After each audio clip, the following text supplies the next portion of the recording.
What's up, ladies and gentlemen, and welcome to HCS Pro Talk. HCS VHS Pro Talk, your weekly Halo esports old school tape podcast. Beautiful. Nailed it. Thank you so much, Will. This is episode 187 for the week of June 13th, 2021. My name is Josh, aka JK Fire, aka the one in the sweatshirt because it's fucking freezing in this room. Will, you could even attest that because you closed the door because you wanted to get warmer in here. Yeah, let the PC do the heating of the room. I love that idea. I think that sounds great. And I'm joined this week by, of course, the man in the Capture the Flag Halo World Championship 2016 t-shirt. That's right, 2016. Will, aka Mr. Mayhem. Will, how are you doing today? Doing fine. How about yourself? Oh, I'm doing swell. You know what, Will? Normally this would be the time where I beat around the bush and shit, but I'm going to say fuck that. Do you want to know what's coming up on this week's episode of the show? Yes. We have community tournament announcements and recaps, and then, we talk about Halo Infinite a lot. That's the plan. That's what we're doing. Now, Will took a look at the show notes, and things look long. That's what she said. I did condense the articles down, I promise you. Okay. I only included the important bits along with some clarification that were provided by some 343 folks after the fact. But let's give a quick rundown. So E3 2021 has been taking place, concludes tomorrow, realistically speaking, with Nintendo's showcase. But on Sunday at noon Central, they had the Microsoft and Bethesda showcase, where Halo Infinite multiplayer was shown off for the first time. Not only that, but earlier today, which is Monday when we record the show, earlier today they had a multiplayer deep dive VIDOC that went live as well. So we're basically and they also released Waypoint articles. So we're going to go through basically everything. I'm not going to read through everything because I did that before on multiple different shows. Instead, we're going to go through the major points. We're going to go through what we saw, what we liked, what we didn't like, and also a brand new observation we just found out by rewatching it again. So there's a lot of things to talk about. If you're here with us, we appreciate it. We understand that there's a shit ton of other amazing Halo content creators out there who are creating content around this reveal. Deservedly so, obviously. It's a big thing. If you're taking time out of your day or your week or your month or your year, whatever the fuck, and you're listening or watching us, thank you very much. There obviously is a lot to get through. And then welcome everybody to the live show. Voodoo Man, Martin Ohms, the man himself. Goalie Sniper, Justin LaFlèche. Yo! And the man himself, Silos. The advocate for Halo CE, the worst Halo title. But hey, what are you going to do, You like what you like, Silas, and that's fine. That's okay. Before we get into it, Justin says E3 was ass. Then they gave us that VIDOC, and now I'm not mad. And then Silas says, lots of dope indie games, though. True statement. True statement. All right, Will, without further ado, let's get into some competitive news. Community tournament announcement. This is by Tempered Chaos over on Twitter, and I quote, "You asked and we're answering. This one's got the twist. Onyx level and below. Grab a duo and show us what you're made of. It's an online tournament with a varied prize pool on Saturday, July 3rd, 2021 at 4 p.m. Pacific Standard Time, which is 6 p.m. Central, if you're interested in that. It's a 2v2 double elimination with a $2 entry per person. Not per team, per person. You can watch it live at twitch.tv/tempered_chaos. Next one, community announcement. This is by Europa Halo. We want to grow and help European Halo as much as we can. And today, we're announcing the Europa Halo Affiliate Program, a network of EU Halo tournament organizers and content creators working together and helping each other out. The first 4 confirmed partners are Ambition Production, Heated Halo, Halo Creation, and B Sports. I thought that was clever. I like that name a lot. It's good. It's really good. Next up, and the final competitive news story that we have for today. Play Griffball update. This is my Rageborn nerd, Brian. Love you.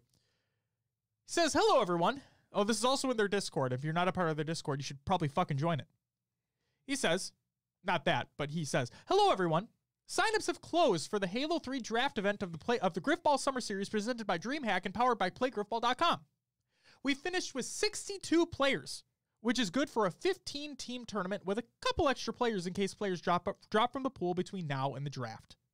As a reminder, the tournament will be on Saturday, June 26th, starting at noon PST, so 2 o'clock Central, and streamed over on DJ Blue PDX's Twitch channel. The captain list and draft order are being finalized and will be announced in the next couple of days. The draft will run the same way it was run for the Halo 4 and Reach events, a slow draft here on the Play Griffball Community Discord. I'll be sending out DMs to everyone who signed up to confirm tournament details and ensure everyone still intends to participate as to avoid any potential no-shows on game day. For everyone that signed up, please respond to Rage More Nerds DMs once received ASAP. And I encourage you to get into custom lobbies and get your name out there so captains are able to scout for talent. Ladies and gentlemen, that is it for the competitive news. Your upcoming tournaments of the week presented by NoobCombo.com. Check out NoobCombo.com for all your Halo esports needs. And a lovely little write-up about the Halo Infinite multiplayer reveal if you're so interested. On Monday, June 14th, we have the Heated Halo 2s event. They're getting into the 2s festivities as well. Love to see it. And then on Sunday, June 20th, we have the Pirate Nation Halo 3 4v4 Sniper tournament in the Esports Arena Halo 5 4v4. More than likely casted than none other than Why Not Be Reckless, aka Why Not Be Casting, and Shyway. So go check those out. That's it for your upcoming tournaments of the week presented by NoobCombo.com. Make sure to go ahead and check out their NoobCombo.com for all your Halo esports needs, but no merch. Will, what do we got next? All right, tournament and league recaps. SWAT Nation, Calm Before the Storm, H5 4v4 SWAT. In 8th place, we had GTH and Toxic Guy. This was Apollo. Gosh. You know, I appreciate the graphic, but the yellow text on a green background. You know, Apollo 9, Right Skirt, Kilimanjaro, and Scariotic. They went 6 and 4. I believe this is map count. It has to be. Sure. Next up, Babes and Beers. Great name. Buckshot Nova, Halo Trap, Beyond 9000, and Z1 Tyler also went 6 and 4. Rated R included Scary Dreams, Me Chewy, Cruisin' and Rage. They went 7 and 6. Winner Booze, Crazy Killa, It's the Last Shot, Drip Drip Double, and a Red Gummy going 7 and 5. Yes, they are map counts. Team Murda, Young Guns, Perspective, Moosh World, and Dallas Snipes 10 and 5.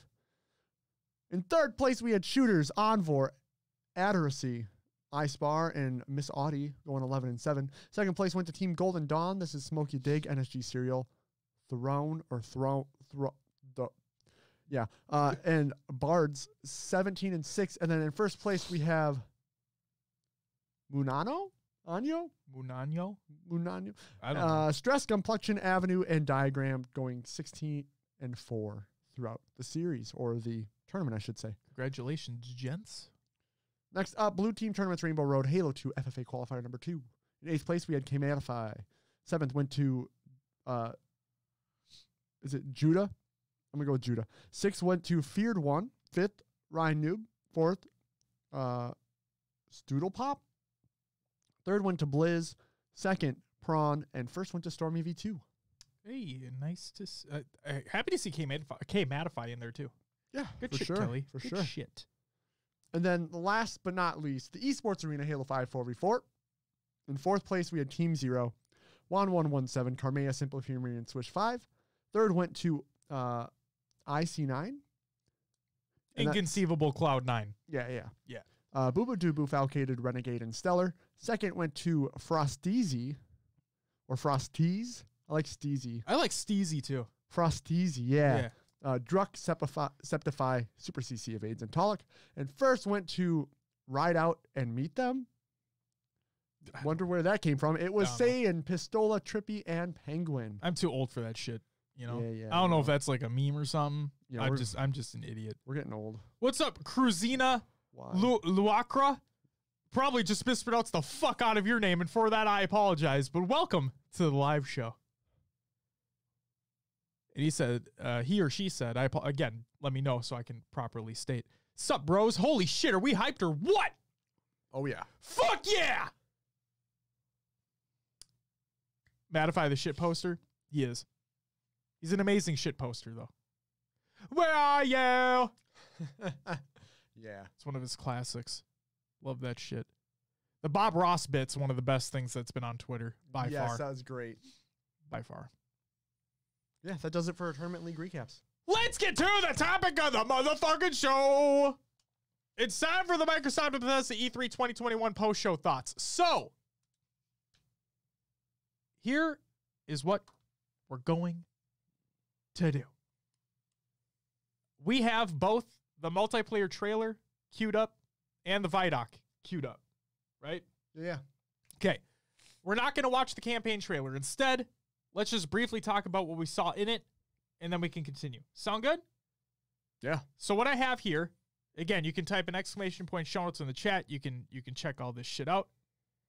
How do I say your name? Is it Cruzina? I feel like such an asshole. How do I state your name? Because I really don't want to fuck that up. But they say, I'm so happy. Never seen the Halo community like this united and positive in years. Well, I'm about to bring things down a couple notches. I'm just kidding. I have my reservations, but overall, I'm genuinely excited over everything that we saw. So the campaign trailer, right? Yes. It was more of a cinematic aspect. There was no gameplay shown, but it was all in-engine cinematics is what we saw. Yep. So we saw a scene of Master Chief floating through space and speaking to the pilot, or Brohammer, whoever you want to say, because we still don't know the name, if I'm not mistaken. We don't. Okay. As far as I know. Yes. So I imagine that that'll be revealed in the full game. So Master Chief is hearing Cortana lines in his head. I believe he is, because I think he even turns his head at one point to like kind of disassociate from it. So, but this is what she says. She says, I need you to understand, there's not much time. If I knew how you were going to die, how would you live your life differently? Did she say if I knew how? Yep. Okay. Yep. So then Master Chief has a conversation with a new AI character who we have titled Cortuna Impostana. Yeah. Yeah.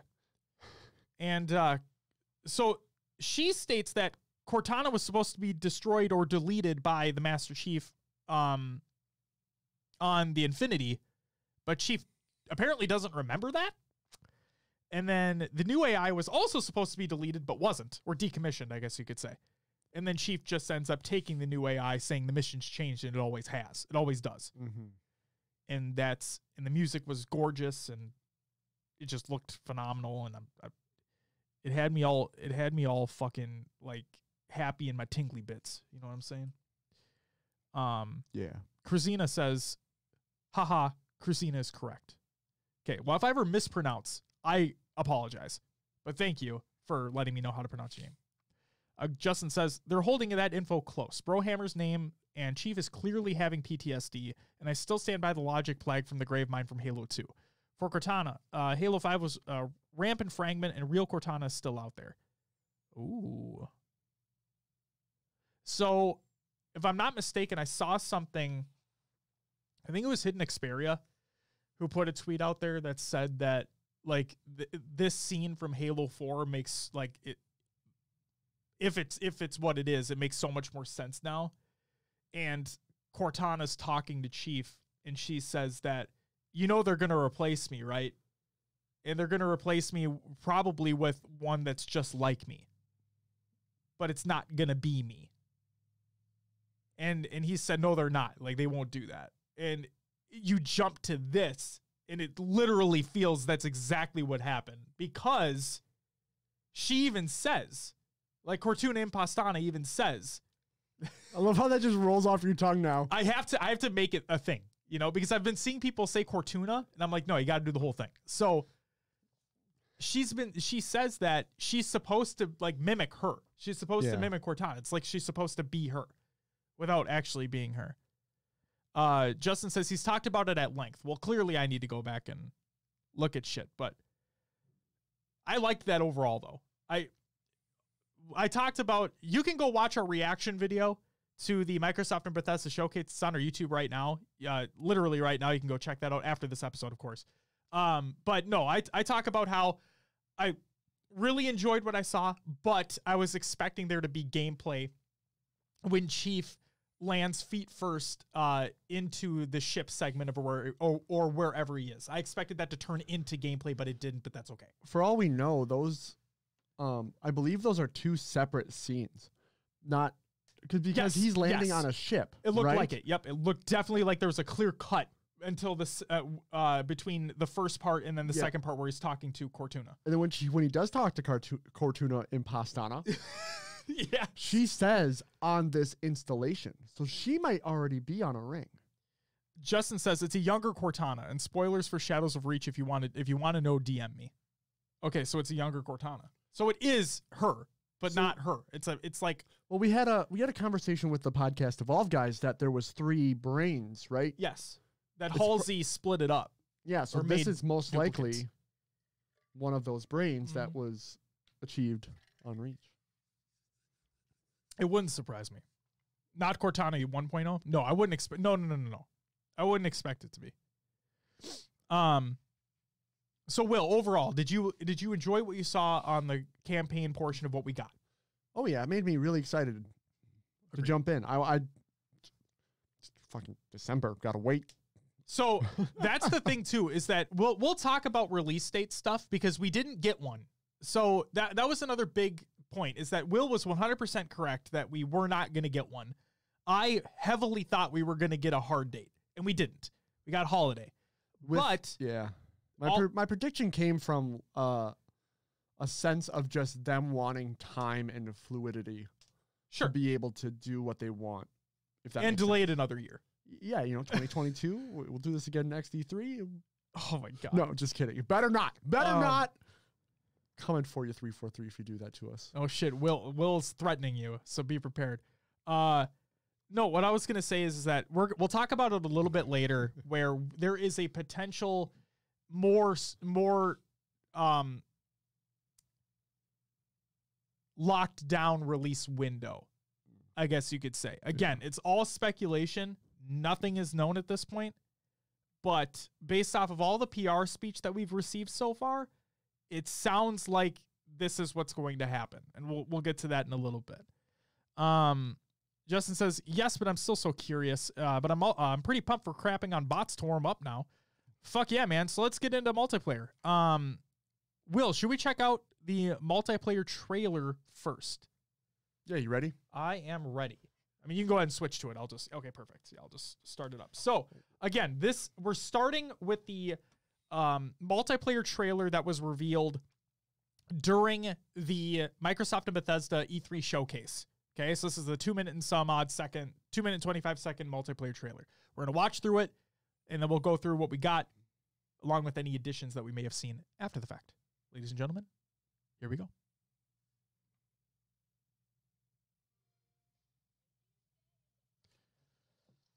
They don't have audio. Together, we are unstoppable. Are you ready?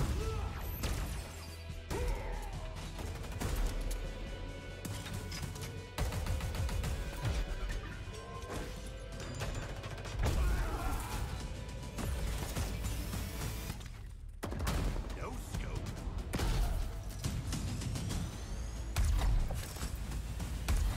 Yeah, that. Shot. Killing spree.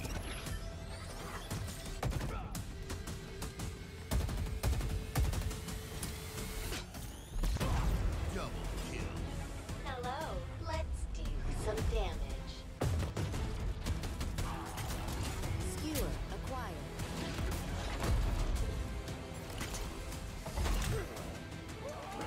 Grapple jack.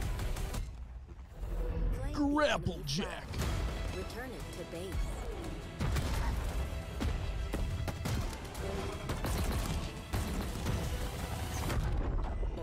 Airdrop inbound.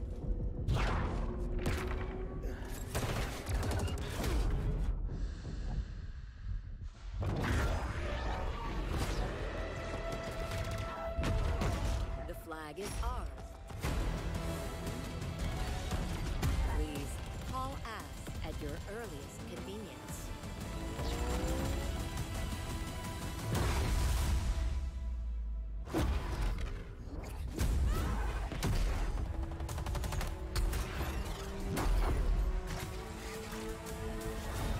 Now, show me what you can do.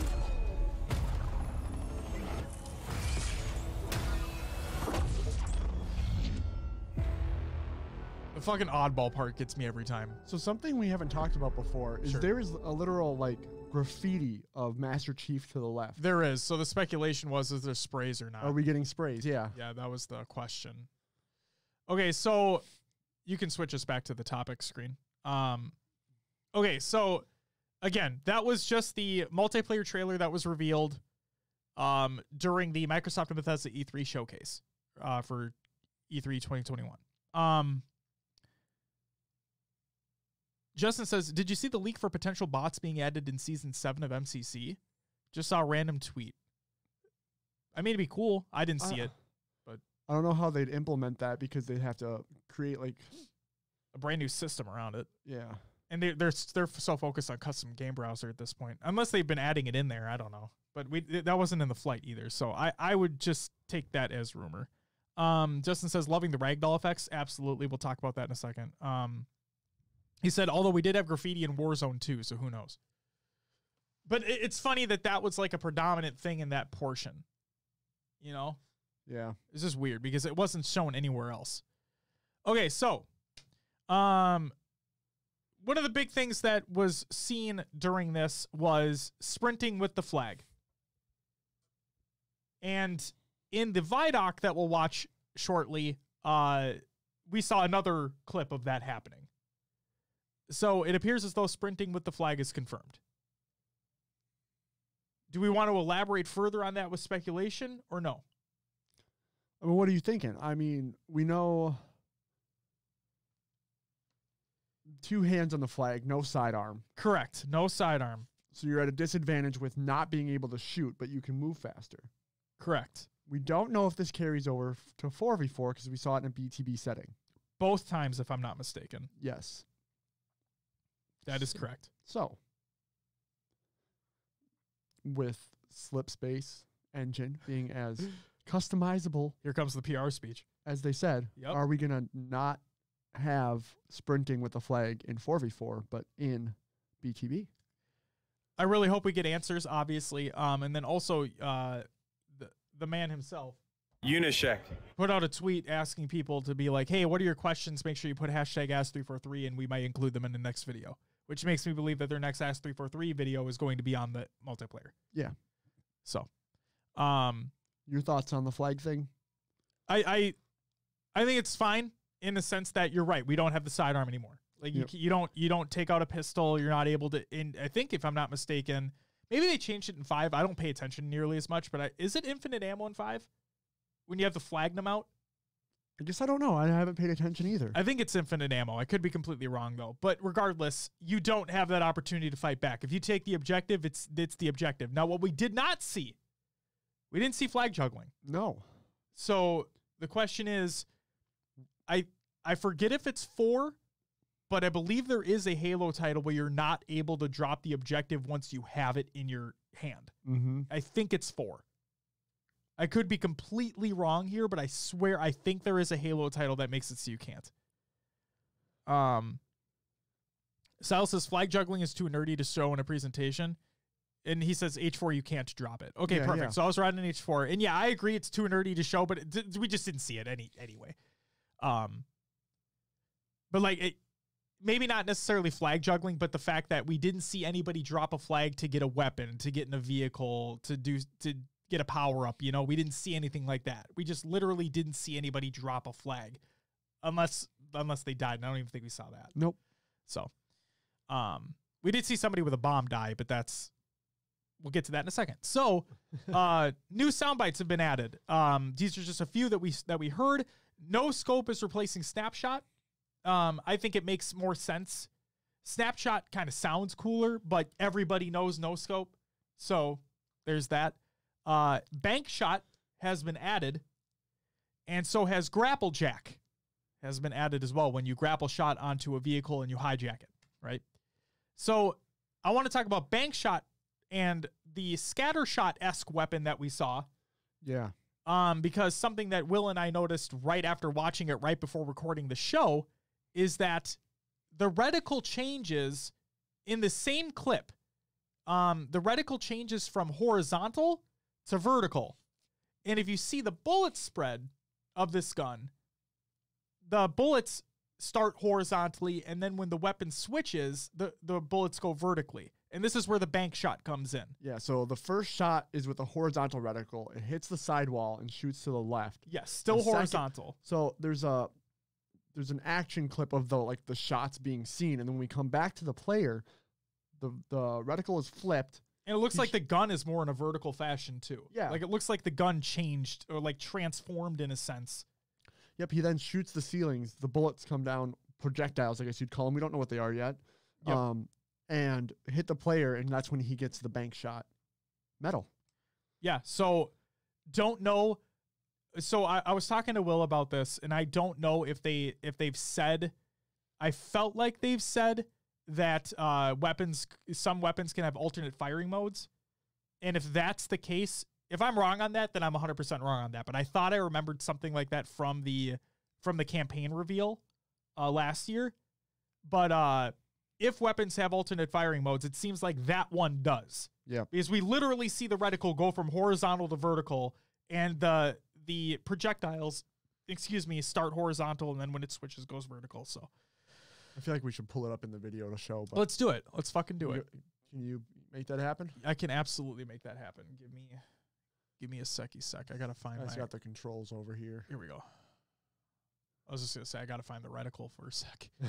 By reticle, I mean cursor. I'm a fucking moron. Okay, so I'm just gonna mute it so you don't have to listen to everything again. I could mute it for here too. Here we go. It's right here. Oh, you want to switch back to the scene? Yep. Perfect.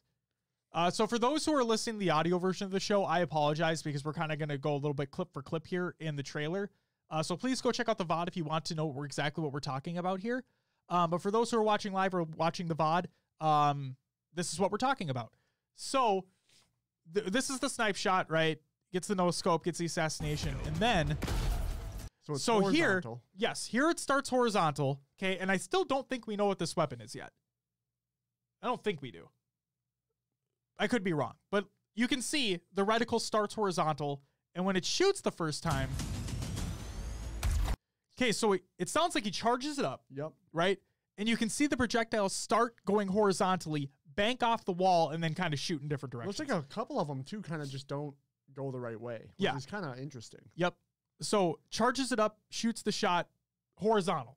Yep. Then you can see something changed where the weapon now has more of a vertical aspect to it.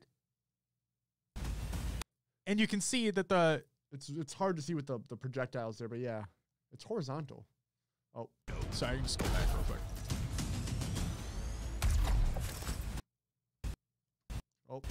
There. Right there, perfect. There it is. So you can see that it's vertical at that point in time. So I don't know exactly what's going to take place there. But that's just something to keep in mind, something that I noticed. So Let's play. Also look at the spread. The spread's different too. Yeah. In the reticle. In the reticle, it has like 3 in a carrot format, right? On the top and the bottom, and Yeah, then versus one at the then- top and one at the bottom. Versus then 5 or 6 dots across. Right, just a straight line. Well, let's see the shot again then. I want to see if we can notice anything different about the shot.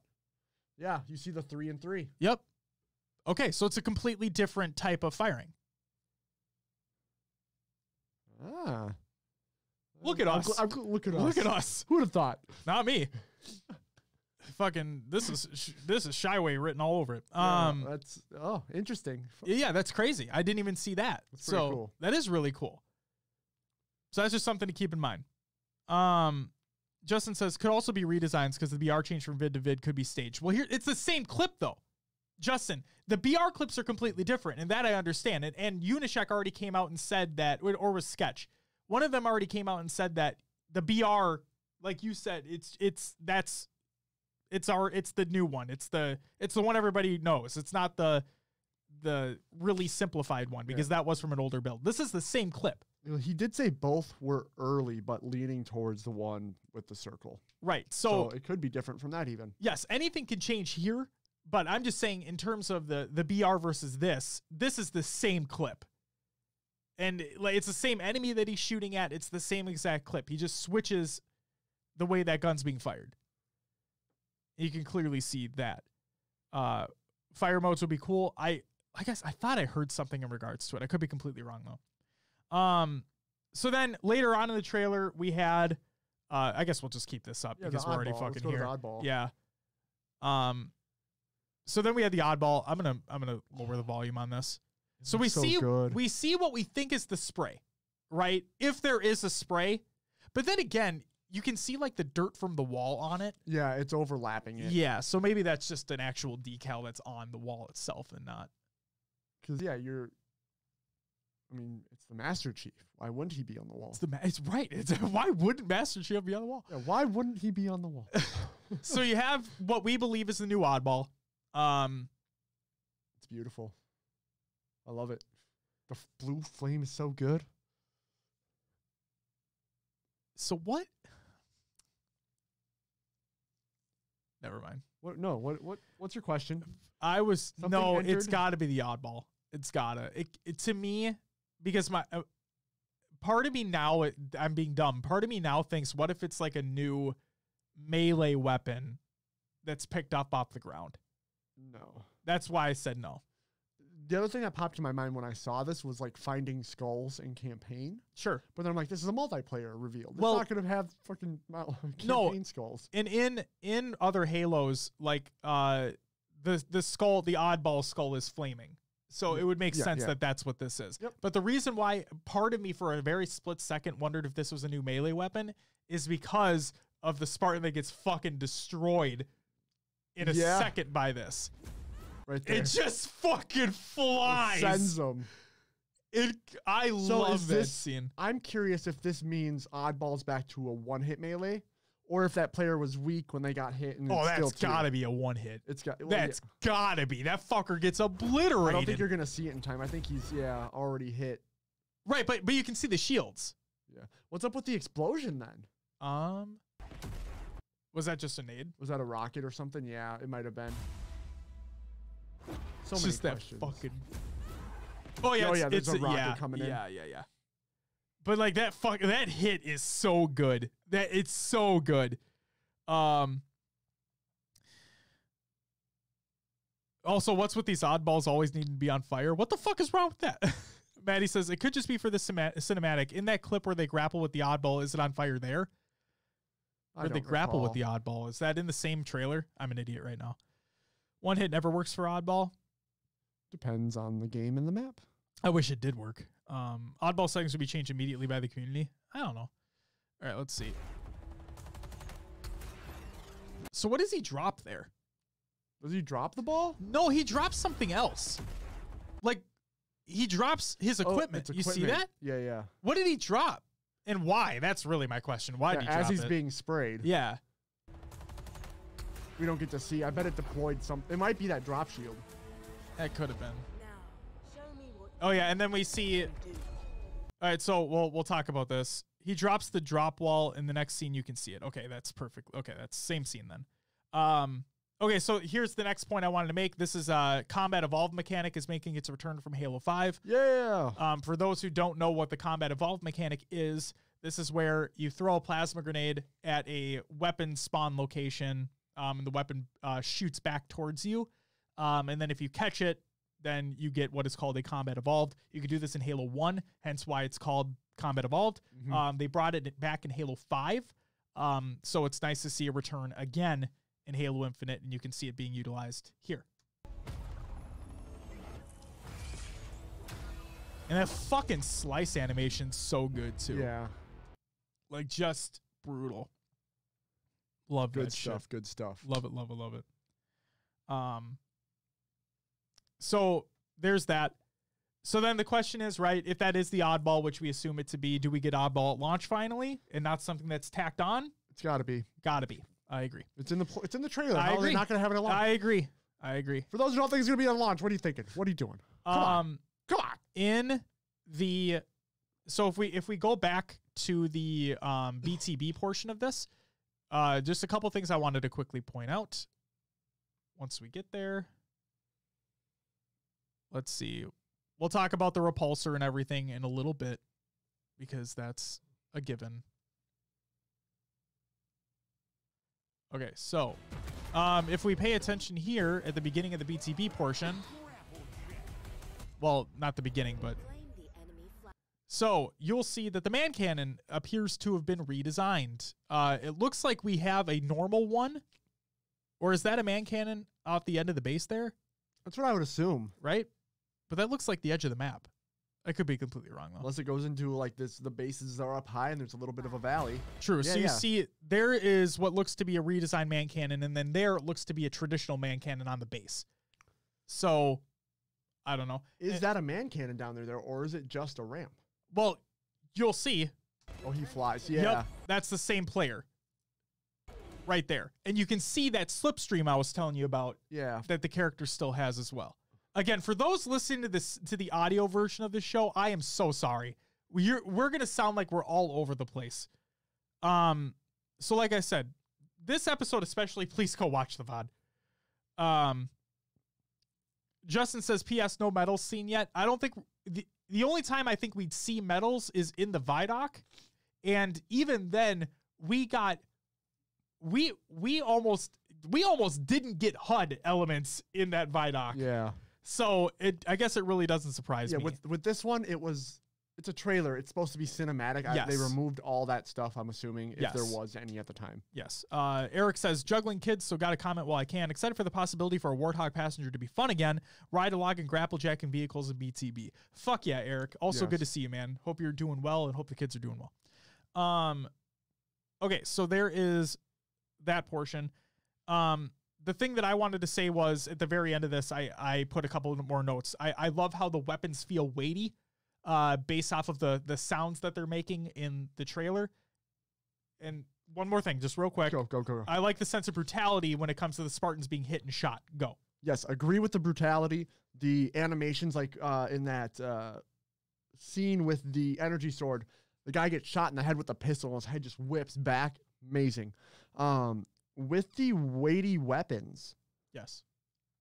the one thing, and it's not a negative because we don't know right now, but the one thing I could maybe be a little worried about is that they're not distinguishable between each other because they all sound kind of that boop, boop, boop, boop, boop. You know what I mean? Yeah. There's not a lot of differentiating sounds right now, but that just might be because we're getting a trailer and not the actual game sounds because it's all being, edited. Yes. So here's what Will was talking about with the pistol and the guy's head being basically just fucking cocked back. Yep, Can do. right there. Just So, incredible. Like, destroyed. and you hear that fucking the metal sound. yeah, the ding. Like just right there. Yeah. Just so good. And then like this new slash animation too is just amazing. And then you have like at the very beginning, I think, too, when he picks up right here.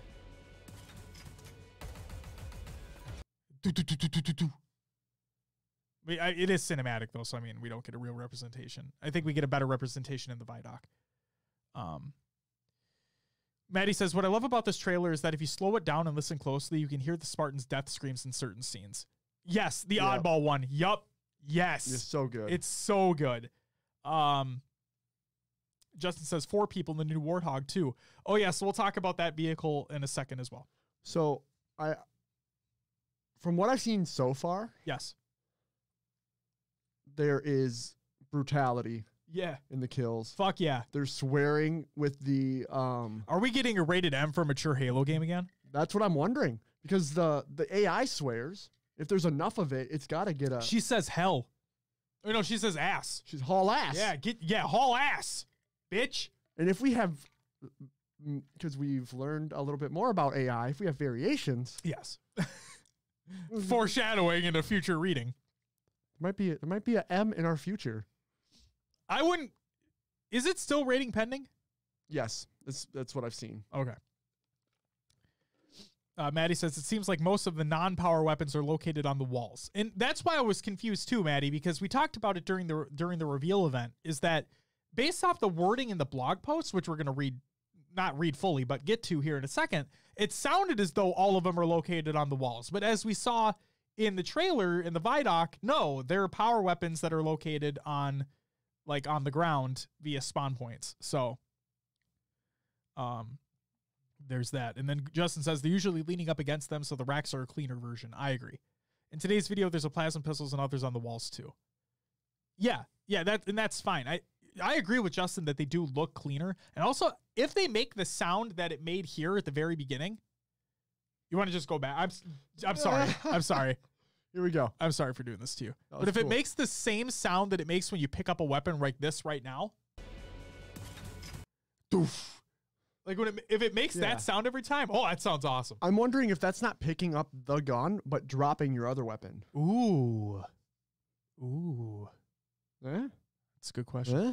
Eric points fun at me and says, need your mom's permission once again for the midnight release, Josh. I won't get into the story time aspect of this. Eric, I love you. Also, fuck you. And just know that you were also part of that situation. Game All crazy right. days. Those were game crazy days, yeah. Oh, I miss them. When they quote unquote required you to have a parent inside if you were buying a rated M game. I mean, hey, the company's gone now. It doesn't matter what the fuck I say. Let's just say I got Grand Theft Auto 4, the collector's edition, and all that was needed was, yeah, she said it was okay. She might say no. This little hobby looks a little bit unhealthy. Oh my god. Would have sold it without, but it was very nice of your ma. Yeah, I know. It's true. She is great. She was fine with me getting what I wanted to get. I mean, I'm a spoiled little brat, but still, to this day. You know, my parents never bought me any of those rated M games. I got Grand Theft Auto 4 for the first time from my sister. Did you? That's Yeah. badass, dude. Yeah. Your sister knew what the fuck was up. Yep, she knew what was going on. She got it. Oh my god. Okay, so that was the multiplayer trailer. If there's anything anybody else wants to talk about, please put it in the chat. Will, just stay on this screen. We can just stay on this screen. Yeah, It why doesn't not? matter. So the Waypoint blog post. I'm kind of going in structured order of how things released. So the Waypoint blog post by 343 Industries. This is regarding the Halo multiplayer that we just saw. In the days ahead, we've got even more in store for you with additional insights and details coming from folks across the studio. Here is a look at what's on tap. So we have the great journey so far, which is an Xbox Wire article from Joseph Staten. We're going to read parts of that soon. The 343 Industries Halo Infinite multiplayer overview, which was today, which we're going to watch shortly. Halo Infinite Mark 7 Spartan cosplay guide, which takes place tomorrow on Tuesday the 15th. Cannon fodder on Wednesday the 16th. 343 Lore Master Grim Brother 1 dives into the fiction behind multiplayer maps, vehicles, armors, and more. And then Inside Infinite on Thursday the 24th of June. Our monthly blog series returns with a closer look at the future of Halo Waypoint and the work the team is doing to extend your Halo Infinite experience, and we'll catch up with members of the live team to talk about player engagement and customization, which is really funny because we basically got all that in the end of the Vidoc anyway. But more information is good information. I'll just take it regardless. So, quintessential Halo.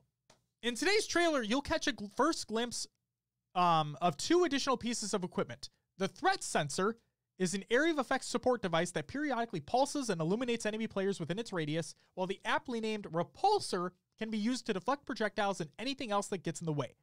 So, there is a grapple shot clarification here. This is by Sketch. So, Mint Blitz tweeted out a picture and said, "You can grapple hook with objectives in Halo Infinite?" And Sketch replied, "Hey, Definitely don't read too much into this. Screenshots are from internal pre-release builds. Balance is always a priority. That will determine if and where it's supported. Okay. He didn't say no. Vehicles have always been a pivotal part of Halo Sandbox, and Infinite will include an assortment of tried and true UNSC classics in addition to Banished-inspired favorites, many of which now support customization. From strafing runs in a Banshee to fireteam incursions in the new Razorback to the satisfying splatter of the Chopper, which is now confirmed. The UNSC's garage is well equipped for intense Spartan training skirmishes. Are we talking about the Razorback later? Yes. Okay, I'll save it for then. Yes, we are. A new generation built to fight. To help ensure all Spartans meet the UNSC's high bar and have the skills necessary to succeed on the battlefield, we're excited to introduce the all-new Academy. Under the mentorship of Spartan Commander Lorette, the Academy offers players the opportunity to hone their skills and get better acclimated with the armaments and environments of Halo Infinite. Recruits will be able to dial in their marksmanship skills at the target range, or jump right into customizable training skirmishes and square off against AI-controlled bots. Training mode lets you configure specific loadouts, deploy opponent bots of various skill levels, and practice on your own terms. Bots can also be configured in custom games to tailor the experience and even fill in roster spots for MIA Fireteam members. With new training options, bots to spar against, skill-based matchmaking, and improved systems that deliver better communication of key info to players during a match, we're excited to welcome Spartans of all skill levels to help you battle your way to the top each season. Modes, maps, and more. At the core of Halo Infinite's multiplayer offering is the Arena, which once again pits two teams of 4 Spartans against each other in a variety of new and returning modes. Halo's Arena has and continues to be defined by fair starts and teams working closely to control key areas of a map while utilizing the sandbox in the most impactful manner. Scavenging also remains a key component. Players will strategically work together to acquire newly spawned weapons off a rack or take down an opponent to loot their equipment and use it against them. Remember your Academy training, jump into battle, and revel in the accolades of legendary multiplayer announcer Jeff Steitzer. When Halo Infinite releases this holiday, it will usher in a long-awaited return of Big Team Battle. This classic series stalwart is back, but bigger and better than ever, supporting 24 players on large, vehicle-friendly maps, tapping into the full extent of the sandbox. BTB is the epitome of the Halo experience and the ultimate Spartan battle fantasy, with Pelicans swooping in to deploy fresh vehicles, weapon ordnance dropping from the sky, and tactical updates from Commander Lorette. And there's an ordnance clarification from Unyshek. They are not kill streaks, if that is your concern. The ordnance drop line is just referring to the cool new delivery methods for vehicles and weapons in BTB. In addition to ranked and social matchmaking playlists, players will also experience limited time seasonal events with special rewards on the line. Halo Infinite will also support split screen on Xbox and LAN play via PC local server. Today's reveal trailer offers a glimpse of a few of the new arena maps and one big team battle map you'll be able to jump into later this year. We'll have additional fictional details for these maps coming as part of the Cannon Fodder blog landing on Wednesday. Expect to hear more about maps and modes further along the road to launch. Express yourself. A key component of the new Halo Infinite multiplayer experience is your personal Spartan that's meant to grow and evolve month after month, season after season. Players will have more options than ever before to customize your Spartan and make it uniquely yours.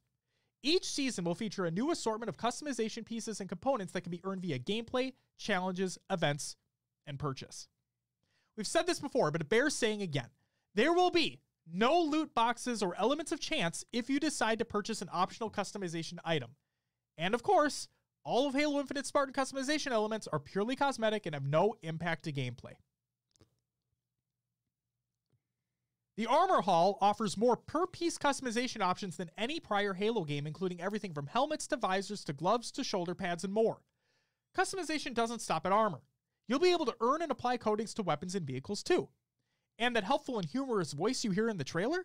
It's one example of the new personal AI you'll be able to equip during multiplayer matches. They also help capture objectives as pictured below in the article. And the final game will include even more ways to customize your Spartan than what we're showing today. There are a few surprises left to share. So, we know who the Suit AI voice actress is. Her name is Erika Ishii, and I probably mispronounced that last name, and I apologize, Erika, if I did. But she states on Twitter, "That's me. I cannot believe that's me. I've joined Halo Infinite as Suit AI. They're efficient, pleasant, and touch intense, and only a little thirsty. Hello, let's do some damage. Erica also voices Apex Legends' Valkyrie and Destiny 2's Anna Bray and Kritis and other characters as well.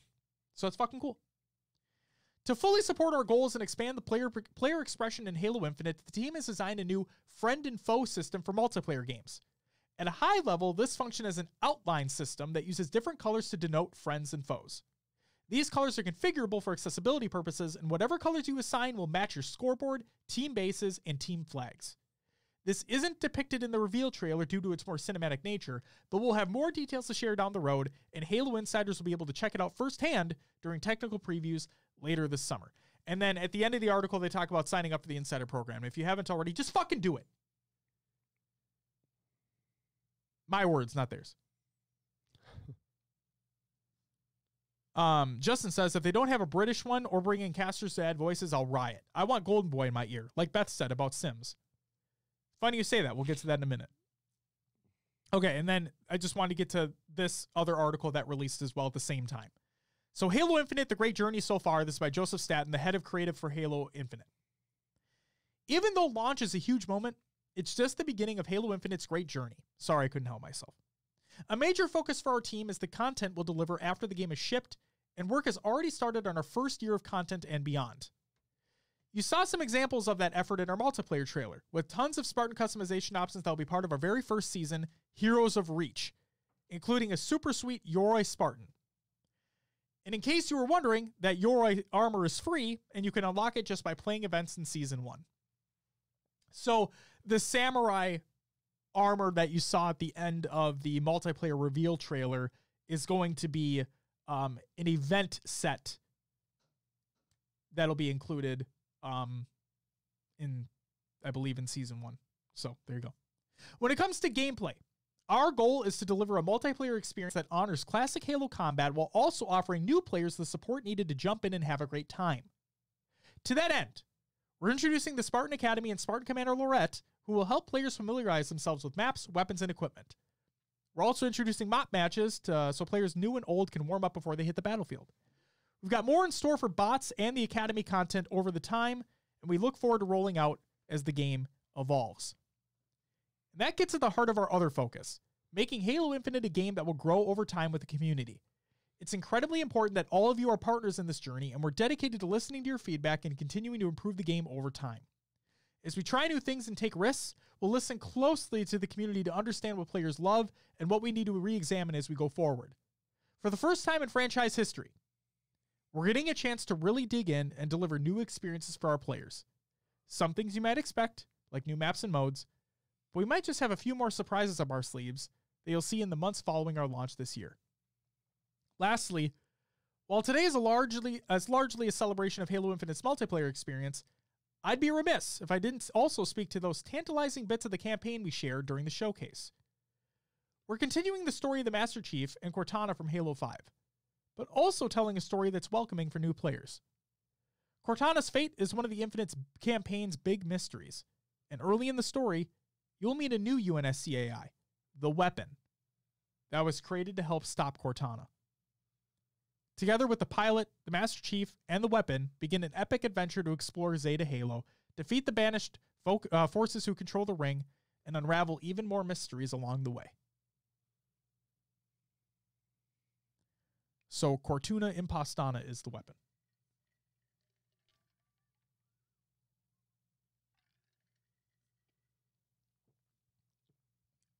She's still Cortuna Impostana. What's up, Shot? Welcome, man.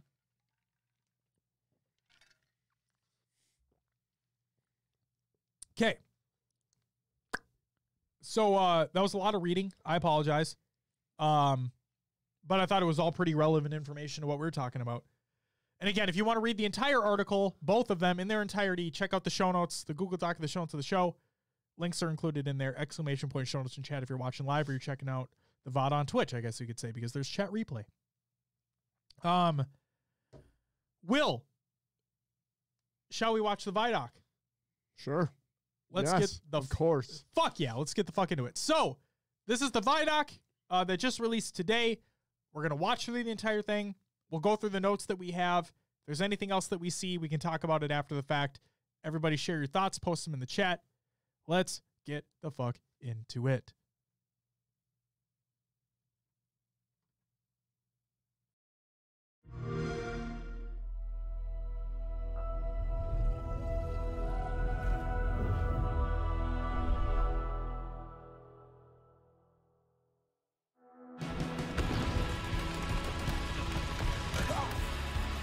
Just the feeling of like being in a firefight and hearing the click of the gun, throwing it down, grabbing one off the wall. My gunner's upside down and he's like laying in. I see kill assist, kill assist, kill assist. Any pistol across any of the games. Whatever gun allows me to feel the most like John Wick, I am there. And remember how excited I was with like this big combat with vehicles going all over the place. Halo means something different for everyone, right? I think that that's what makes Halo great.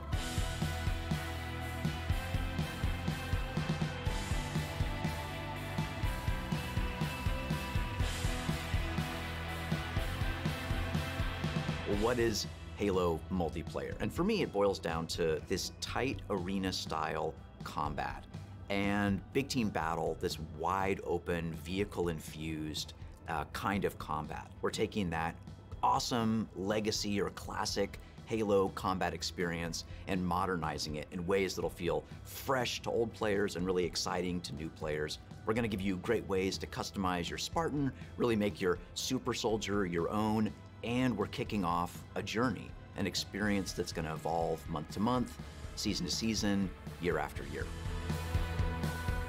For me, working through this multiplayer of this game, and the toughest challenge I think was really about how do we respect the legacy of what came before us, but still build something that feels new. We've tried to bring all these elements of legacy and really inject them into Halo Infinite, not just like in a way where you kind of won't notice it, where you feel like, oh, they really designed this to be a celebration of previous Halo, as well as an iteration of where Halo can go next.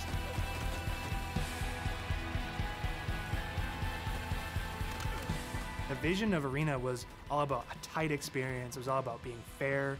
It was all about earning everything on the map, earning everything, every kill you get. Going back to like what is the core foundation of what made the great Halo multiplayer arena matches great. Halo, it's really about fair and balanced starts, so everybody's on equal footing when they come off the rip. And then once they start running around, it's about scavenging, it's about finding new toys and kind of developing your playstyle as you run through the match. What makes Halo feel like Halo? I feel like the answer to that question is the sandbox. Like, the sandbox is Halo. When we set out to look at Halo Infinite from a high level and the direction of what it is, there's lots of exciting things there because we really wanted to push what are the things that are true to Halo, but what are the things that fans haven't seen yet? Equipment is back, but equipment is kind of has a bigger voice than ever before. We ask questions to ourselves of if you could go after a power weapon to get a bunch of kills, would you do that, or could you go and get grapple to make sure that you swing yourself to the other side of a map to back cap a stronghold? We saw it as like another avenue of not just skill expression, but tactics for teams to coordinate around. The exciting combinatory nature of this toy plus this toy and how those interact with objectives is super amazing. Looking at how the power-ups play, like your classic power-ups like the overshield and the active camouflage. For this title, what we're looking at, what we're excited for, is you pick that up and you choose when you activate it. It goes into your inventory. If you haven't used it and someone kills you in multiplayer, you drop that overshield and then they could take it, use it for themselves. That to me is very legacy, but we took the equipment side of it and modernized it. When it comes to the vehicles, we went in and decided to invest a lot in the systems. When I take damage in my Warthog, my wheels can get blown off, my hood can get blown off. There's different aspects of the vehicle that change how my vehicle handles now. And that's something that's brand new. The other thing we added to that is like this doomsday mechanic. So when you hit this threshold, the vehicle catches fire, and it's very much, you've got a certain amount of health or a certain amount of time, and you gotta choose what you wanna do with the last minutes of this vehicle. We've got a cousin to the Warthog, which is the Razorback. The back has this like multi-storage compartment that you can put a lot of stuff into. So if you want to put like detached turrets, power weapons, fusion coils, objectives, and that is what's really making the Razorback kick a lot of butt in MP and campaign. The levels define pace for the game, how frantic it is, and they define that iconic fantasy for players as they're entering that match. What do they want to do? What type of experience are they hoping to have? What kind of combat, what kind of dance floor is there available to have that combat in? For me, BTB is all about experiencing the full extent of the sandbox of Halo in just one match, right? Like you see the vehicles, the weapons, the equipment. We really wanted to take that kind of concept, those feels you had, you know, playing the previous games, and just turn the volume up. Vehicles are no longer just spawning at bases anymore. We have Pelicans delivering them, and we have a commander in your ear telling you that Pelicans are going to be dropping off these vehicles. Scorpion tank is inbound. We have Halo 2 style Delta Halo mission weapon pods that fall from the sky to resupply the field. That's where it makes it feel like a real battlefield, and it's very exciting. This is not just more players, this is just this certain beautiful slice of sci-fi chaos.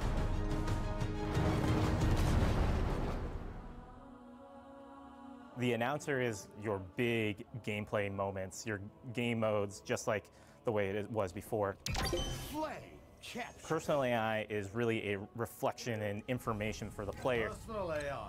Designation button. So if a player grabs a flag, your personal AI is going to tell you to, get that thing back to base and give you some like moment-to-moment updates. Our team took the enemy flag. What if we can let players choose their own AI, and each one of those are different voices, so that players can find the one that fits their personality and their mood the best? They add to the sense of like me as a Spartan being more important, and for us in multiplayer it is really about becoming a Spartan. You're Spartan. You are you inside of the Halo universe. The body of customization content that we have on day one ensures that there will be millions of customization combinations for Spartans on the battlefield. That includes things like armor coatings, armor emblems, various armor effects, down to the individual armor pieces. So your shoulders, your gloves, your knee pads, your helmet, your visor, your helmet attachments. Then you look at weapons, and we've got a whole slew of customization offerings there. Vehicles have a huge pool of customizations too. We support customization in the game. Players can do the same thing on HaloWaypoint.com as well as the Halo Waypoint app. The player also customizes the Spartan, the soldier inside the suit. We want the Spartan to represent the player as much as possible. They can change their body type and their voice, as well as choose prosthetics for the first time. Coatings offer us a unique opportunity to craft some hyper-polished looks and let you express yourselves in ways you've never been able to before. So we're coming at this from a player-first mentality. So what that means is that there's no random loot in this. There's no loot boxes. It's very important to us that everyone understands exactly how they unlock customization content, and we have a variety of places where they can do that. First off is the Battle Pass. The Halo Battle Pass will never be taken away from you. And what I mean by that is once you buy it, it's yours and does not expire. In future seasons, you can purchase old Battle Passes as well as the current Battle Pass and choose which Battle Pass to put your progression towards. All of these rewards are single source, so you're never going to be confused about where things come from. If you can unlock something in the Battle Pass, we're not going to let any other players circumvent that by purchasing it out of the storefront. A lot of our stuff is unlocked through playing the game and only through playing the game. All customization is just cosmetic. Every season will have its own theme and introduce new components, new looks, new gameplay for players, new opportunities to earn and collect cool rewards. We've seen the Samurai already. That's one of our event armor cores, and that's going to be something that players can earn through gameplay for free. With us going free to play for the multiplayer part of the game, like that was a big goal because, how do we have a way we can always bring players in, right? And they can, when we have a new update, they'll just dip their toes in if they even just want to see it. Not only are we free to play, but we're free to play on PC as well. What's up, Brooks? console. Welcome. What that means is we're just checking out the Vidoc first, and then we'll talk about things. Everybody gets to play with no barriers, and even better, your progression carries from one platform to the next. Getting our game to be on PC and console at the same time is an amazing chance for us to really just kind of excite new players about the game. How can we do things like make cross-play interesting, and like even in just customs, being able to just play with your friends. That like some people have PCs and some people have consoles, and like let them talk to each other, let them be friends. Why are you here? to be a Spartan. The Academy is a place that you can go within MP to kind of onboard into the experience. It's great for newer players who are still picking up the controls and also people who want to warm up before they head into matchmaking. It's a series of experiences, both a tutorial to get started for the first time, weapon drills to practice with specific items, and also training mode that you can use to just get warm, explore the game as you want to. For players who are new to Halo, let's help them learn what this universe is about. Some of these characters, what are they about? And help them kind of know the vocabulary that people have been speaking for now almost 20 years, so that when they come in there, they don't feel like they're behind everyone else. They can kind of come in on an even footing. I mean, I'm super jazzed about bots. I think they're awesome. Our goal with bots has been to have a variety of difficulties that kind of provide a good training partner for wherever you're at in the experience. Partnering with our players on the road to launch and after launch is absolutely critical. Unisheck. Right? I mean, Halo's always been about the community conversation. We want to make sure we hear our players, make changes where we can based on that feedback, make sure the game is ready for launch, and then even beyond launch. What I'm genuinely excited about is taking the game out of our hands and putting it into the community's hands. You know, whether it's seeing what people make in Forge or the content that they're able to create with theater, watching streamers go after the game. To get involved, you go to haloinsider.com, put in your info with your gamer tag, and we should be able to reach out to you if we want to invite you to a Halo Infinite flight. We feel like we've got a pretty good selection at launch and what's going to be there for our fans. And this isn't going to be something that is just a static set of items. We have some new stuff in the works already, and just can't wait to really get into that as soon as this game comes out. New maps, new modes, new ways to customize your Spartan. Launch is just the beginning. Now we're just going to be able to talk, interact more frequently, and that's just going to be great. That is the future of Halo Infinite multiplayer. Thank you to the community for all their feedback over the years so far, and I'm looking forward to the road to launch, launch itself, and beyond.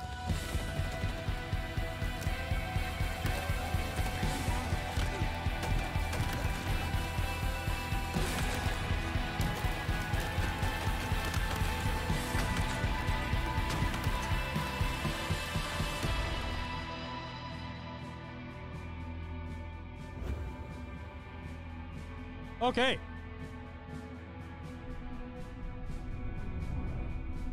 Brooks, welcome. Hope you're having a great night. Says, so damn stoked for the Academy and bots. I wonder how much the Academy will offer in terms of higher level competitive insight. We'll talk about what it means to call out someone as one shot. We'll discuss CTF strategy, spawn trapping. Who knows? I don't want to rain on a parade, but I don't think so. I think this is very basic. Yeah. I think this is just for, like, literally to get brand new players acclimated to how the game works. What I would love to see, though, is something like that potentially down the line. And he says, I hope not. It'll put my program in the dirt. I don't think you have anything to worry about there, man. I don't think you have anything to worry about. Okay, so let's talk about some of the things that we saw there as well. I took some notes. Will chime in anytime you'd like. Are we ready? For it. So there was a new 343 Industries splash screen at the very beginning of the trailer. I just really want to show it again because I thought it was really fucking awesome, like legit. So here's that.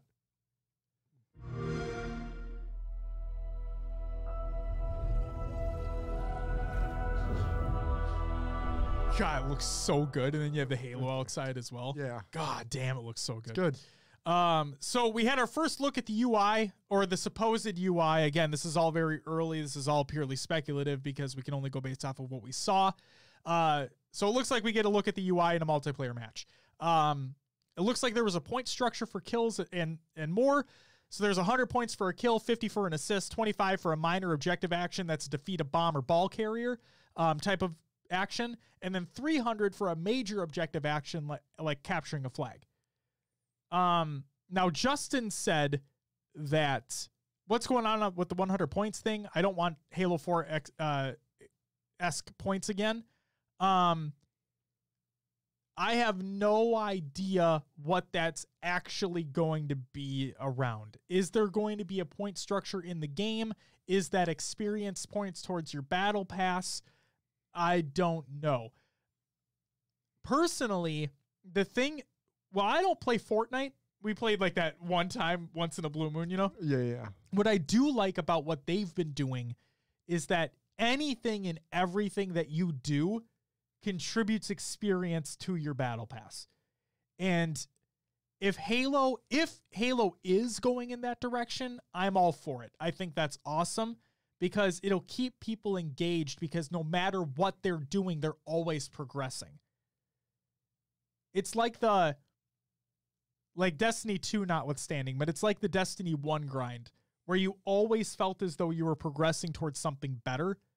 And now with like Fortnite's battle pass system, if Infinite is going in that direction, I like that.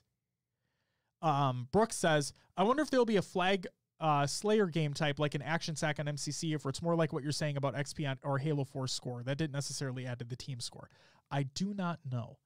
But like I said, if they're going in the Fortnite scenario, I could be totally down for that, where every little thing that you do contributes XP towards your battle pass. Just keeps things moving, keeps you engaged, keeps you wanting to get back in.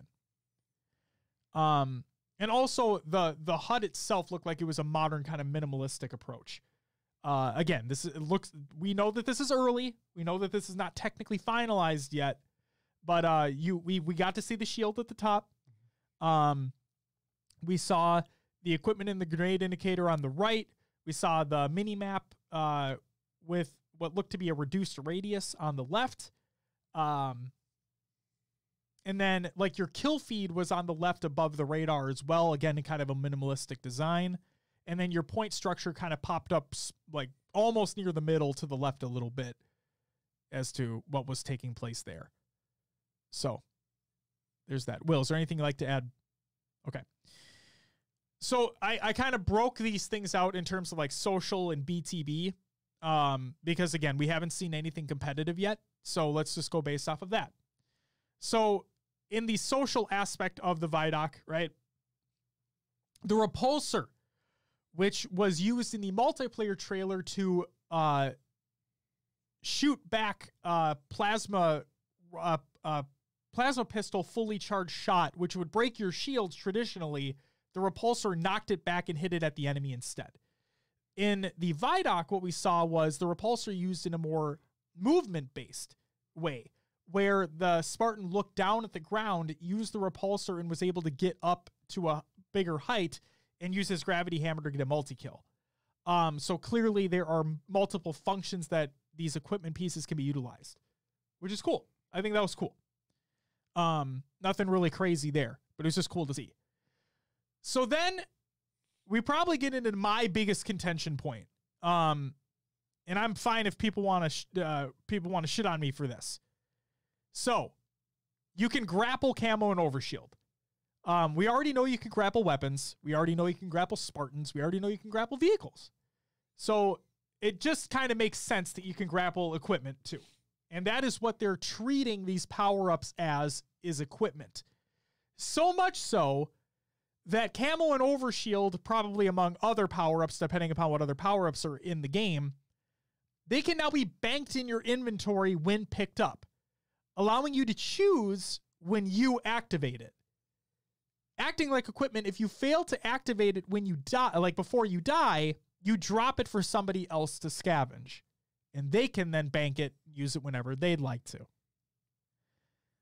So Will and I talked about this a little bit before we started recording. Yes, this was not competitive at all. This was just social. So I understand. My standpoint, I'm just going to get this out here. My standpoint on this, regardless from a competitive standpoint, is, and my first literal reaction when I saw it in the Vidoc for the first time was, that looks broken. And all I could think about is, to me, they say this, that they're trying to make Infinite a game for everybody and to be fair and everything. And something that I've felt Halo has always been, just from a Halo standpoint, is everybody is off on a even foot, obviously when the match starts, but you fight over power weapons, you fight over power-ups, you fight over areas of the map. That's what it's always felt like. It's always what it's been like. So when I hear that, at least in a social aspect, you're able to, like the grappling of them. Okay, we don't know the radius of how long you can grapple something from. So that's kind of a different conversation once we know that information. So as of right now, it's fine. We stick with it. But the fact that you're able to bank it, the example that I gave to Will, and obviously Will like butt against me here. What I said to Will was the contention around Halo 4 and Halo 5 Sprint, and I guess Sprint and Halo in general, right? One of the contention points is, oh, the person can just run away and get away from the fight.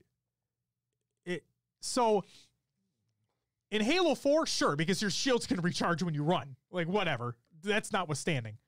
In Halo 5, your shields don't recharge. But in Halo Infinite, if I'm in a 1v1 fight against somebody, and I obviously don't know at this point, I don't know what equipment they have either, but I don't know if they have OSO camo.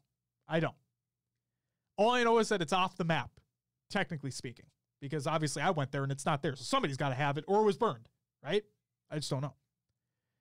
And I also need to preface this. Will, you'll probably mention this too. We don't know timings yet. Nope. We don't know how this is going to work. So this is purely speculative on my front, being a negative Nancy.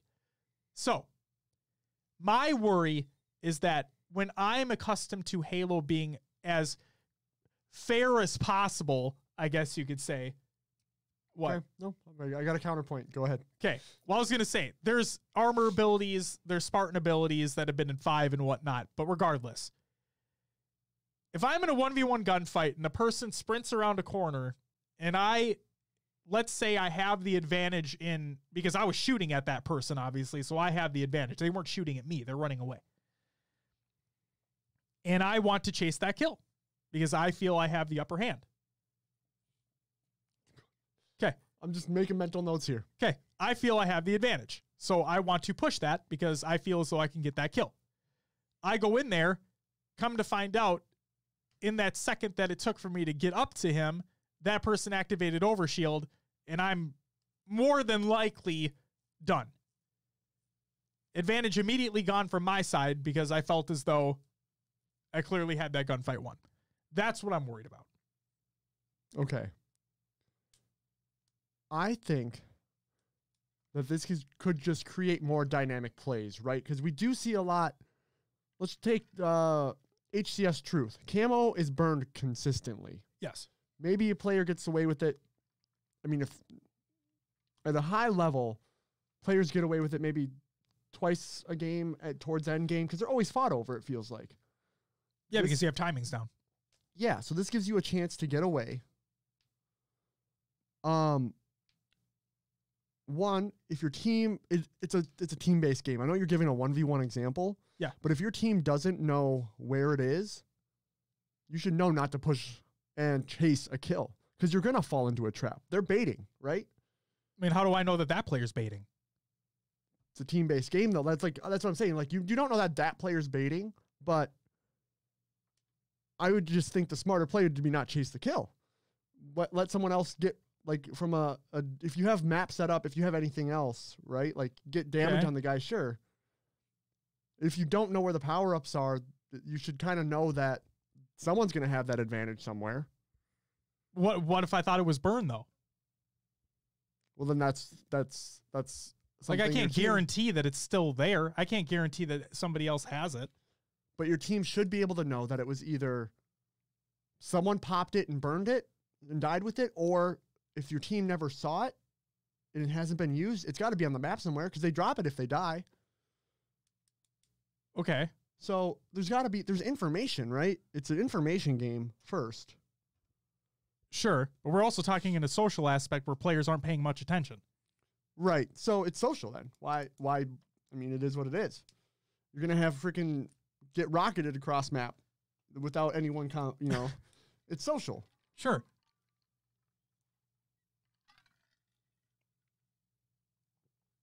So I don't know. I think it'll just create a bigger dynamic. It's, like, I don't know. I can't knock it till I haven't played it. I haven't played it, so I don't know. It's different? Yeah. It's something that I'm just saying, I am guaranteeing you that your opinion's going to change immediately when it happens against you. Because that is exactly what this feels like to me. It just doesn't feel, it doesn't look like it's going to feel good at all. Yeah. Or, there's also the aspect of if sometimes like your team can get camo, but you just slayed them out and now they're spawning all the way across map. Mm-hmm. By the time you get to them again, if it's a BTB or a large arena map, camo's gone anyway. Had that happen. Yeah. And we don't know timings yet. So we don't know how that's going to factor in either. I feel like it's got to be static or from the moment it's picked up off the map. It can't be from the usage time. Right. But then again, the thing we were talking about before too is like what happens then. Let's say it's a static timer, right? What if it's? I would honestly like to see if you hold on to it for that long, you're either A, dead, or B, it just goes away when the new one comes up. That's what I want to know. Because like it is very rare for a person to be alive that long, but it can happen. Yeah. So I just want to know if I'm a player and I have it and I have fucking OS and I'm just chilling. I'm just straight up chilling. Nobody finding me. I'm gonna rock, bitch. Timer winds down. Next one spawns up. I don't even care if a teammate gets it. The enemy team gets it. I want to know if mine goes away. That's what I really want to know. And yeah. Or are we having multiple instances of camo and OS from someone camping in a corner? That's what I really want to know. I just don't think it's all negative with this. I think it creates a different dynamic, and it does, and that's fine. It's new. I haven't played it. I'm just going based off what I saw.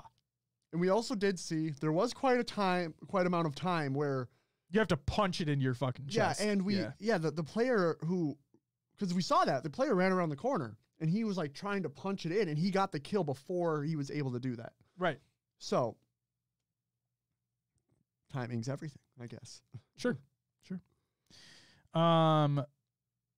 Let's see. Shurzy basically said exactly what we said. Also, welcome, Shurzy1. Can I just say that we loved your Infinite based off of Bo Burnham's Inside video that you guys posted? Oh, it was yes. Phenomenal.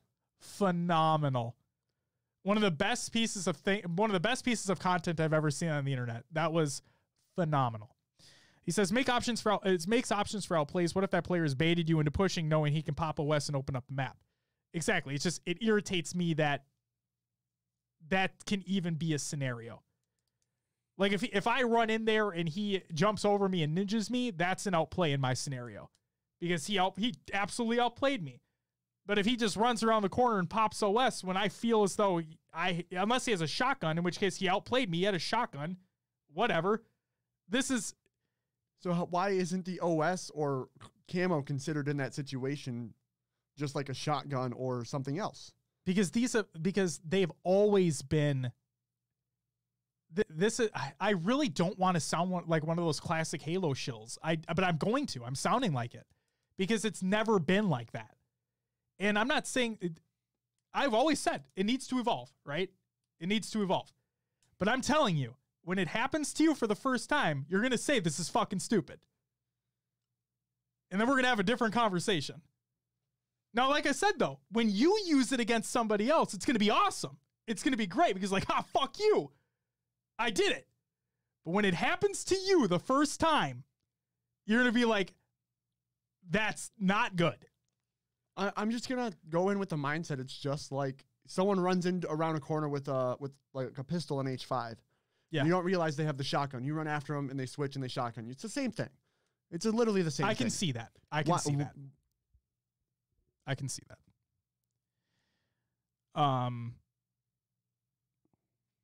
Let's see.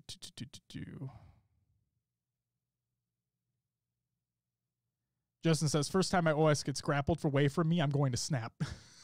Then Brooks says, oh my God, imagine it gets ripped out of your hands. Jeez. Justin, like us, I just want to know how the timing would work. Once activated at times or once pocketed, right? Beth says, I asked that for the Ask 343 thing, so hopefully that's one of the questions they choose to answer. Absolutely. I hope so as well, Beth. Also, welcome, Beth. Good to see you as well.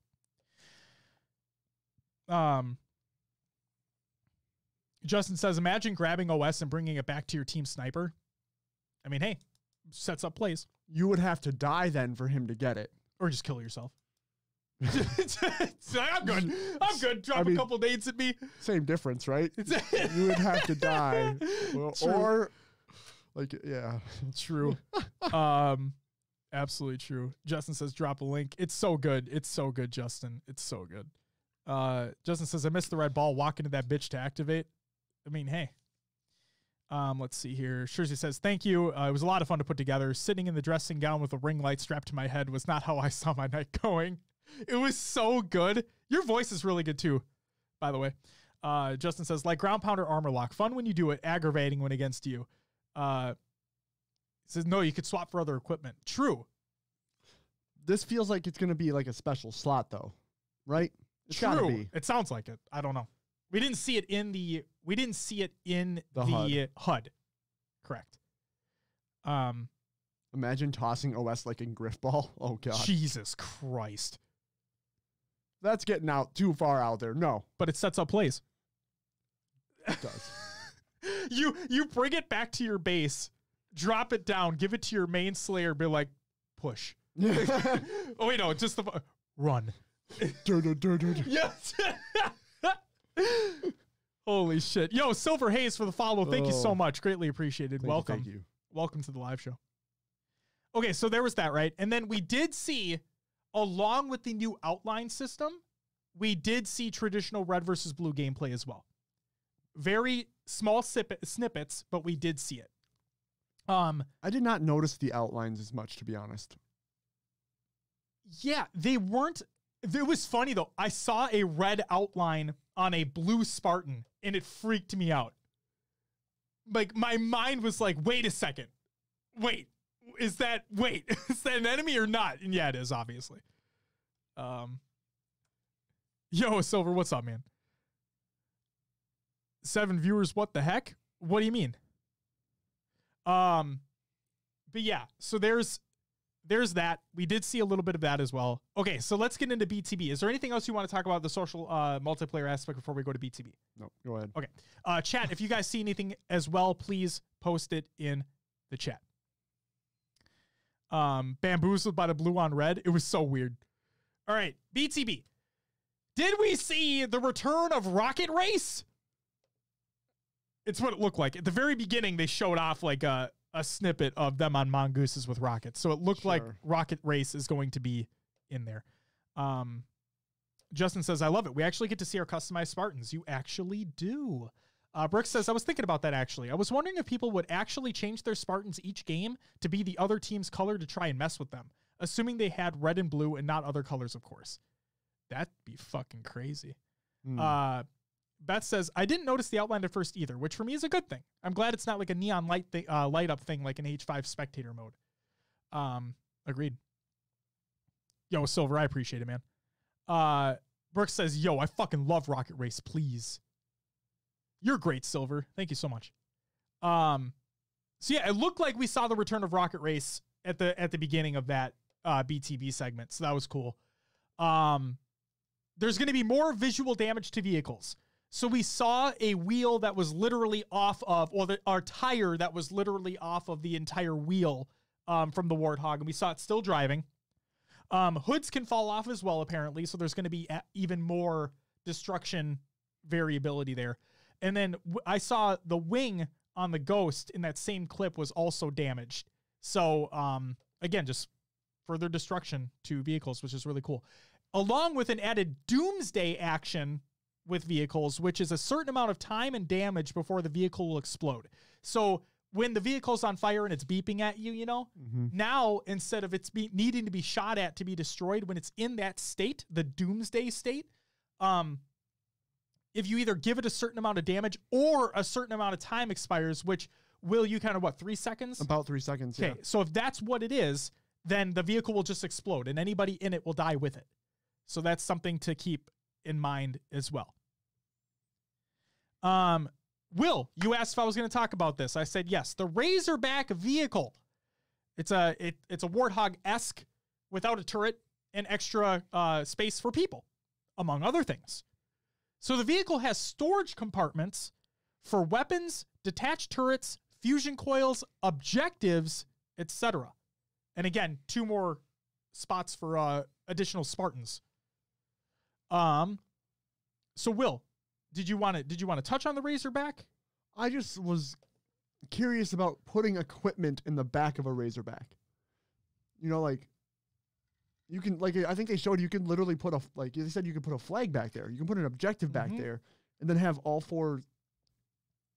You have your whole fucking squad if you're running 4s. Which makes me think there's not juggling, because it takes away that you For the record, we did not see juggling. Maybe we can't drop a flag. I don't know. Why put it like? So I don't know. In this trailer, because Maddie, We saw I think, the grab mentioned it. ham. Well, we saw there was a section where they captured the flag. I remember that. Do we remember where it happened, though? That's what I want to know. I'm basically just going to skip ahead and see if we can get to it here. Of course, it's taking 5 years to load, which is cool. They said you could store flags solo caps, yo. Fuck yeah, So, one thing I noticed, you can see it right here. You can see your teammates through the walls. Yeah, so that's my question is that a, because that happened multiple times. Yeah. In the trailer. Like during the red versus blue segment, like when they're, actually I literally think it's the, oh, maybe it wasn't that. There's a section where they're like doing, it might be this right here, actually. It's right after this, I think. So this is one of the red versus blue sections that I'm talking about in the trailer here. Swing yourself to the other side of a map to. You see the outline there too? Yeah. But here's the funny thing, right? Look, the red player's also outlined. Behind the legs behind the crate or behind that object. He's trying to capture that base. He's blue. That's a blue player sliding. That's a red player sliding. It's a blue outline. Back cap a stronghold. Yes. Which sounds like another It's all avenue teammates there. of not just skill experience. What? That was all teammates on that screen. Oh, I thought that was a red player. Either way. Oh, okay. But there you go. Yeah, I don't know what the fuck that is. Is that actually, part of me thought that was spectator shit, but we didn't see it. We didn't see the reds. We didn't see it. We just saw the blues. Same thing here. You don't see. That's weird. Why can you see them from the? Oh, that's weird. Is that intent? Like, are you always going to be able to see your teammates through walls? I mean, it could be good from like a. They even said ways to assist you on the battlefield or whatever. Yeah. God, that's weird. I don't know.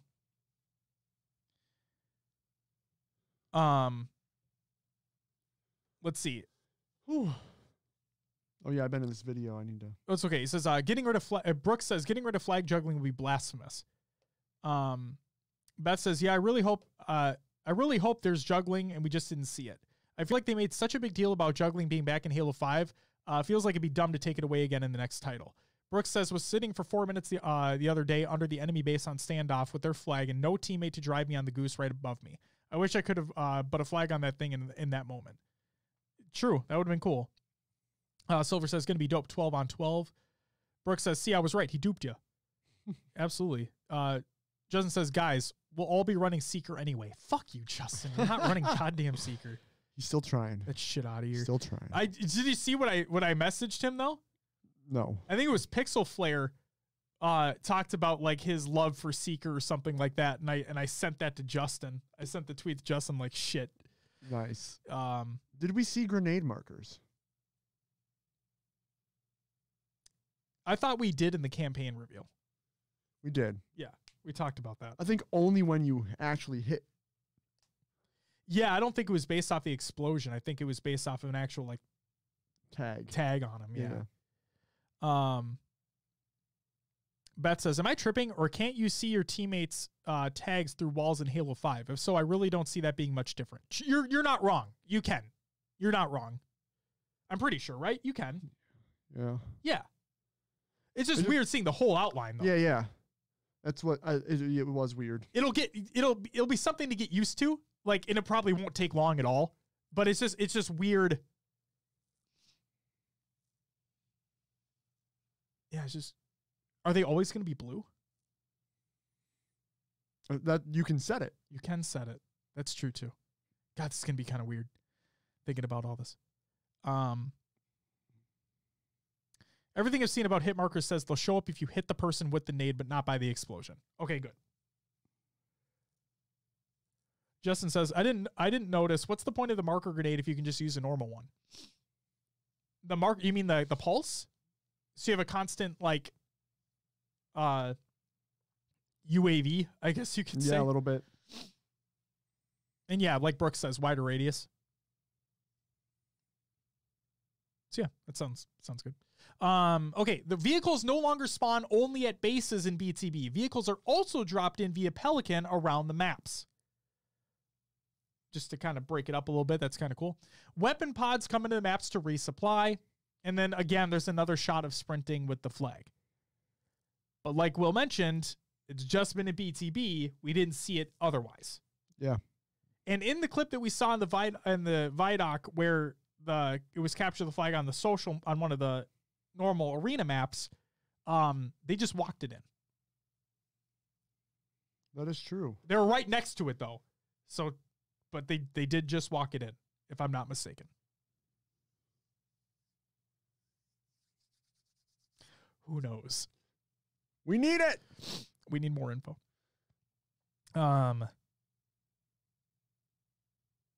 Yeah, but if it's H5 nade markers, it's the same thing. But, well, no.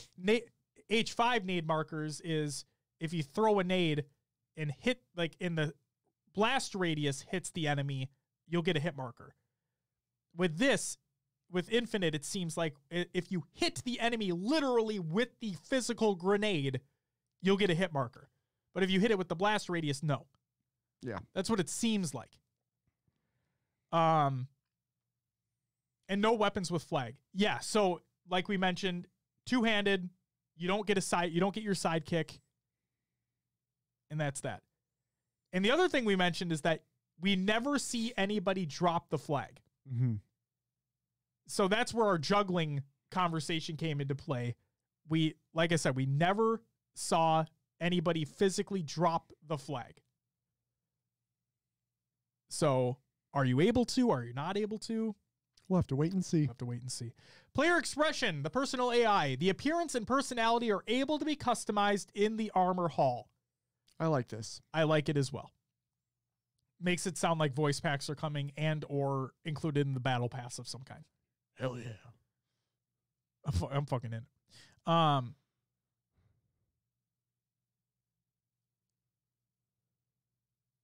right. So, customization. Armor coatings, emblems, and effects. So, armor effects are coming back. Weapons and vehicles. Body type and voice are able to be customized. And prosthetics are able to be customized for the first time. So, left and right arm and left and right leg. All can be configured within the Waypoint website and the application, which we'll have more information on in the Inside Infinite blog post later this month. Monetization. Purchasable battle passes that do not expire. All rewards are single source. All customizations are only able to be obtained from playing the game. Samurai Armor is an event armor core. Okay. The Academy. Academy looks to be an actual hub play space. So not just like a menu that you pick from, but like an actual place that you go into and you choose the location that you want to go to, which is really cool. There is a tutorial. There's weapon drills. Apparently there's a movement drill as well. If you pay attention to the scene where you get to customize your AI, behind that, there's a room for movement. Oh. So there's that. And bots will have a variety of difficulty options, which they did say they didn't really touch on, though. So we don't know what those difficulty options are, what that skill gap is.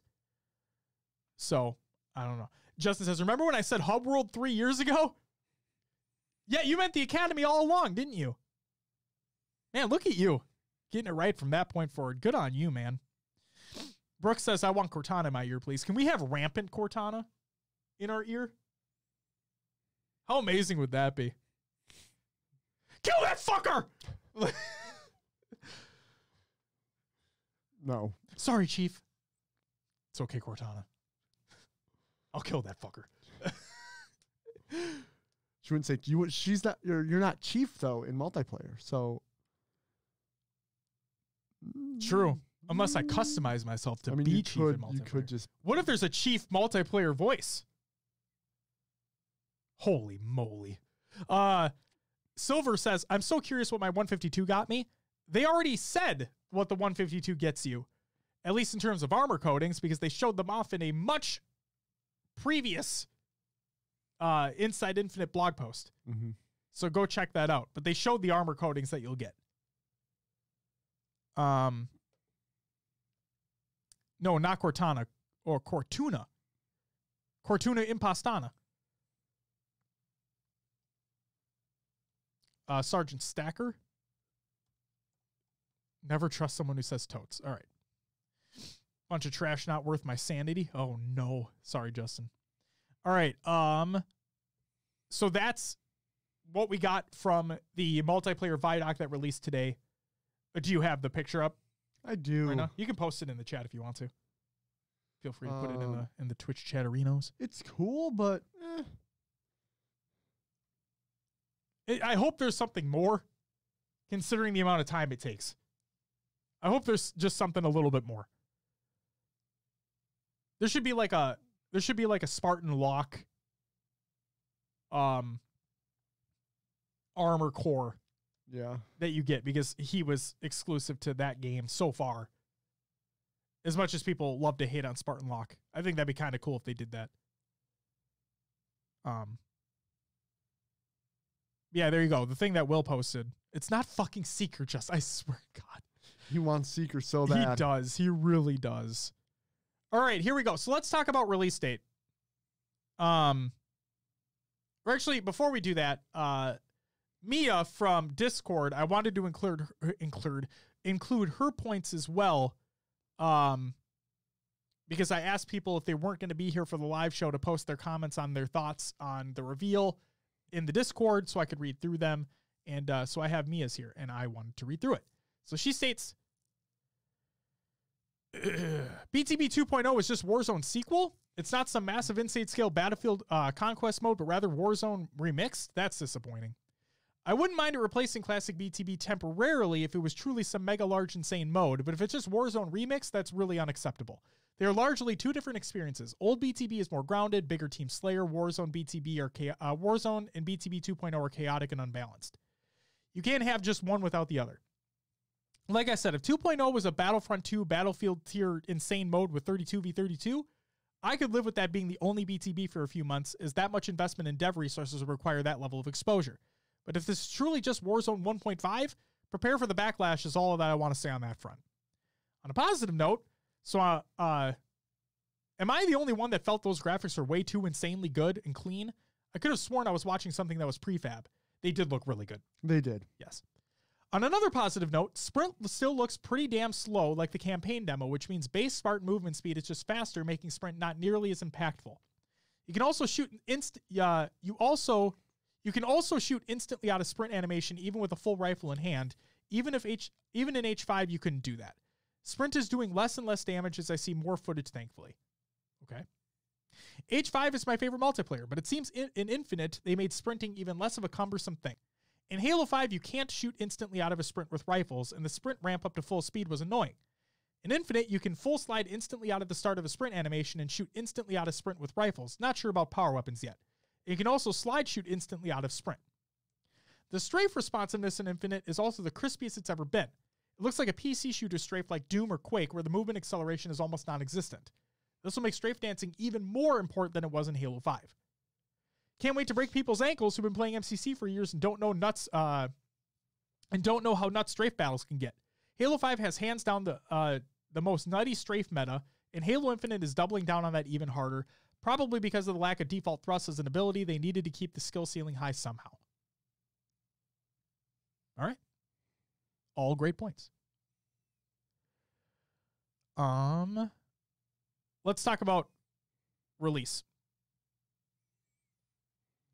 Phil Spencer, head of Xbox, you know, and Will Tuttle of the Xbox team as well, both came out with, Phil came out with a statement, Will came out with an article on Xbox Wires. I mean, on news.xbox.com. So Phil stated, "Thanks for joining us for the Xbox and Bethesda Game Showcase. Congrats to the teams who shared their creations today. Amazing lineup of back-to-back games coming to Game Pass this year, led by Xbox Game Studios, continues in 2022 with Starfield and Redfall." And then Will Tuttle states, "Our growing family of 23 studios is devoted to advancing the medium we all love, so we are happy to share that now, through the end of the year, you can look forward to back-to-back monthly releases coming to Xbox Game Pass on day one, led by a record 5 new titles from Xbox Game Studios this holiday, including Halo Infinite." And then we have a graphic. So, in October, we have Age of Empires. In November, we have Forza Horizon 5. And then holiday, we have Halo Infinite.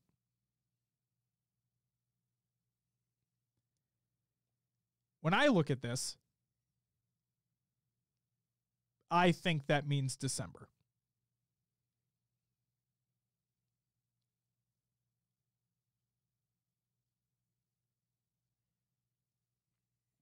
Yeah. That's what it feels like. But at the same time, Brooks said, I saw a tweet last night from Xbox Brazil that said November 9th for Infinite. It got deleted after. But, November 9th is literally the same day that Forza Horizon 5 comes out, so I doubt it'd be that. The only other thing is, Maddie said November 16th or something like that. For the anniversary, right? Or maybe, but like just to mark the date, because he thinks that's when it's coming out. Because, yes, I think it was based off the anniversary. And a Bonnie Ross tweet, I think. What I want to say is, while I do think it's December, it could be November. Because also in December is Shredders.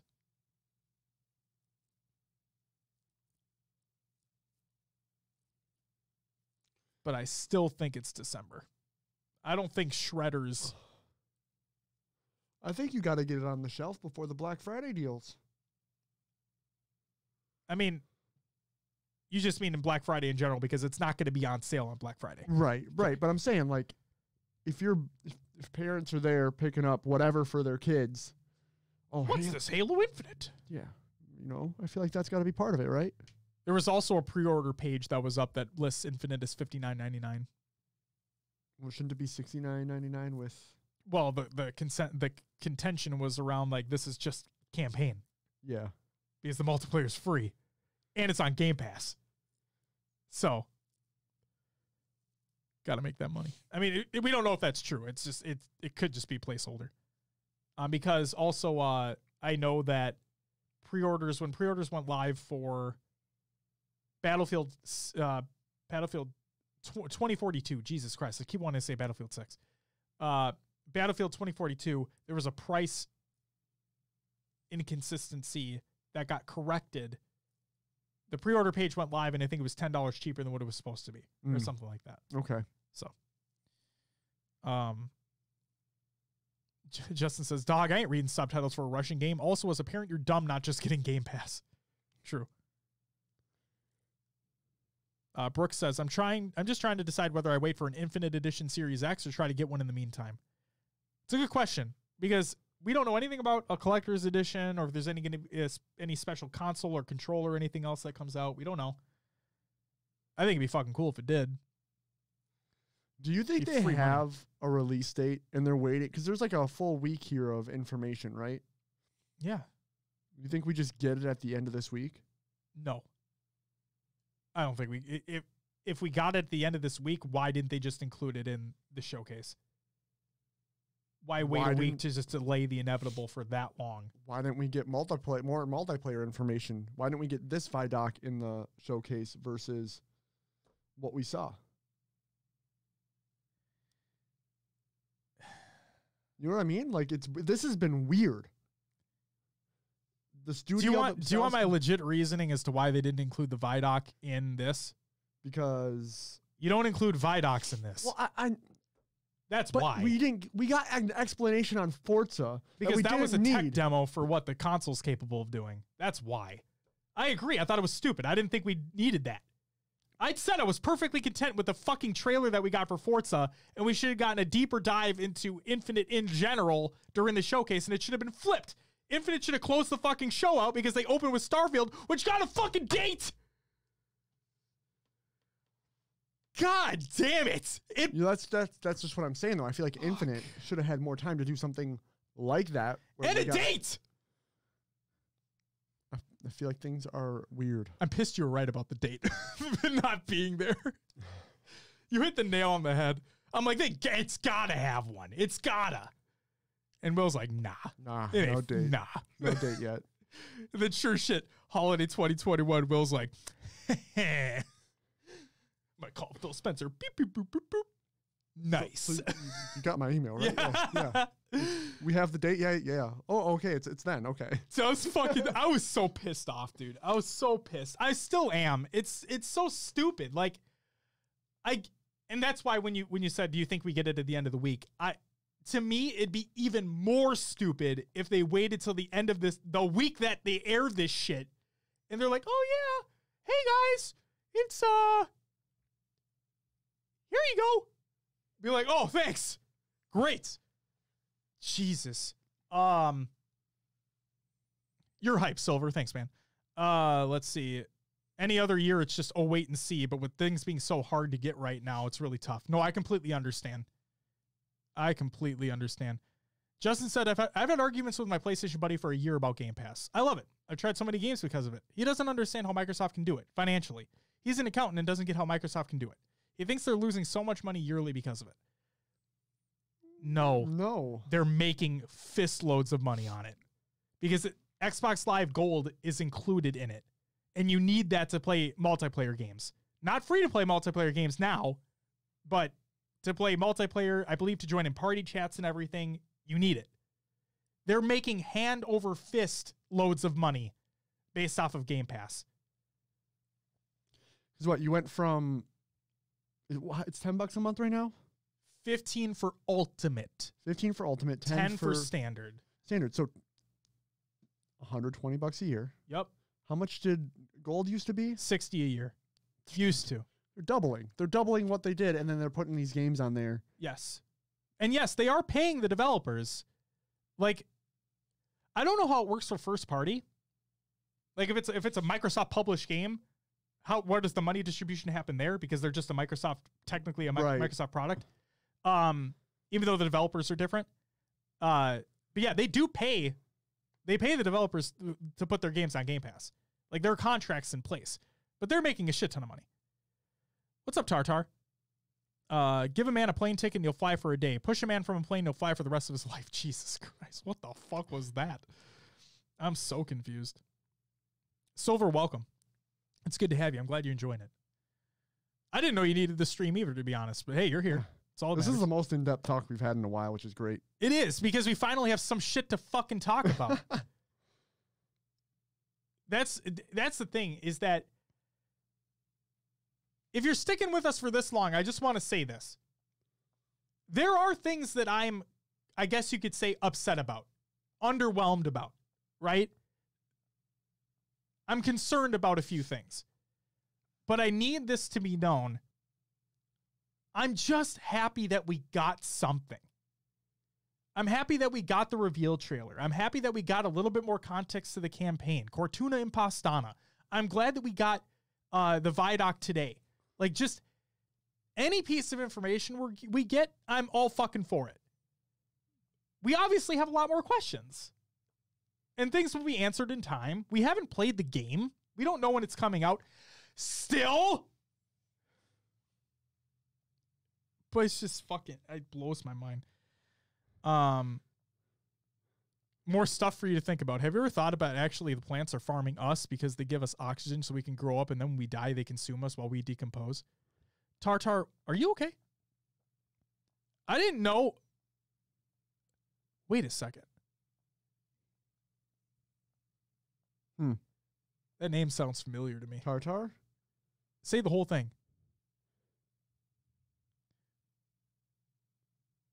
Oh, wait, no. Oh, never mind. Wait. Hold on. I don't know. Never mind. Okay. I don't even fucking know, man. Tons to be excited about, too. For the record, I did say Cortana, not Cortuna. No, but we said Cortuna because the number 2, it's the second Cortana, and then Impostana. Because she's an imposter. Yeah. Cortana. Yes. Imposter Cortana. There you go. So you have Cortuna Impostana.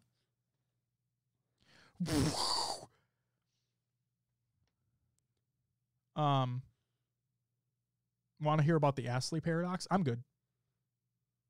Thanks, though. I appreciate that, but no thanks. I'd rather not. I got other shit to do. So, I can see it coming out in November. I do believe it comes out in December. I completely agree, though, with the Black Friday, having it on store shelves ahead of time. Mm-hmm. So we'll, like our fucking, just including in the tagline, we have to wait and see when that comes out. To when it comes out. But it'd feel weird to me to butt heads against a first-party published title in Forza Horizon 5 in the same month and Call of Duty. Because unless Call of Duty releases in October, you're running in there. Which it could. It could. When did Cold War release? Wasn't that like a September release? Oh, was it? Holy shit. I'm looking it up right now. Am I off? I thought Call of Duty was September. November 13th. Oh. November 13th was the initial release date. You were right. Did it used to be September? Their old releases? Holy shit. Okay, maybe I did want that. If you ask Rick Astley for a DVD of the movie Up, he will not give it to you because he's never going to give you Up. However, by not giving you Up, even though you asked for it, he's letting you down. Therefore, the Astley paradox. Yeah. I said that at work one day. Oh, did you? That was one of my like, do you know the Rick Astley paradox? That's crazy. I had no idea that existed. That's insane. You know, just like Silver didn't know that they needed this stream. I didn't know I needed the Rick Astley paradox. There you go. But now I know, and now I got it, and I'm happy about it. Believe it or not. So thank you for sharing that piece of information. Wisdom enough for today? I appreciate that. Thank you. I had literally no idea that was a thing. It's pretty funny, actually. Hot damn. All right.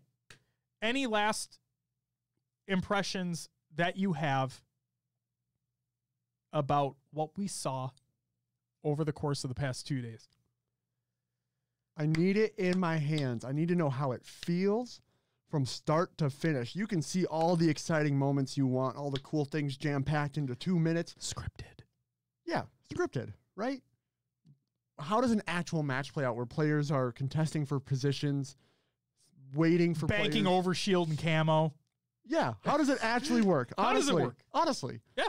Because seeing people just run around basically willy-nilly in these things is not realistic. We're going to see more strategic approaches. Mm-hmm. And how does it all feel when it's in our hands? That's what's going to matter the most. Yes. So that's where I'm at.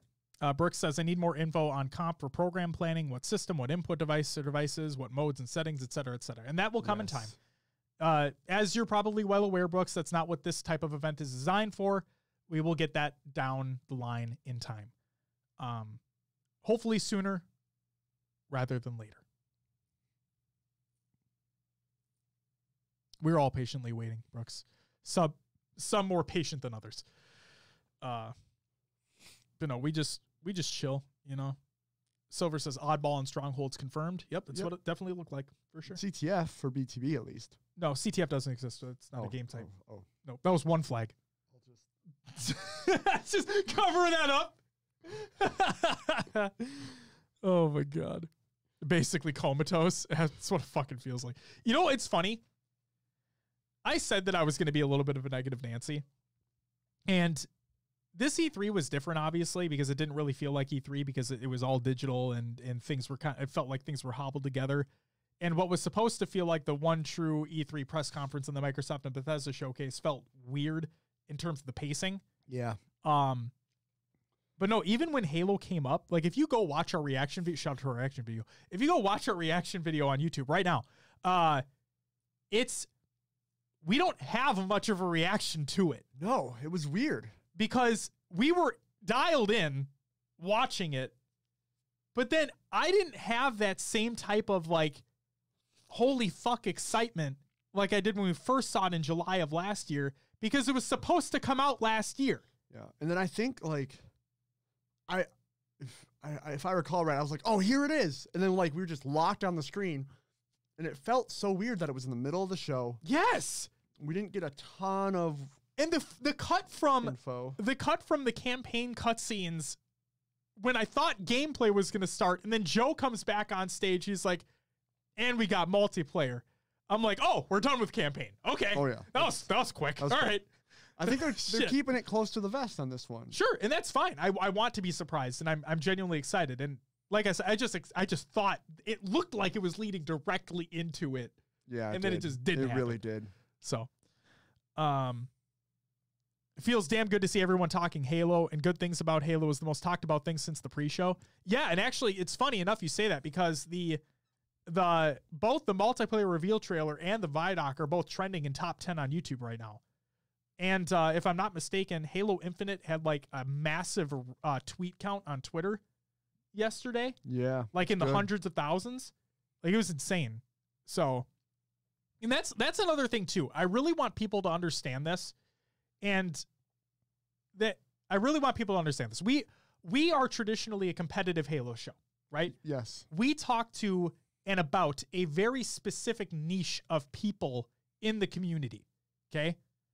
There are so many more players out there who never touch multiplayer, only play campaign. Yes, those people exist, and there's probably more than you could ever imagine.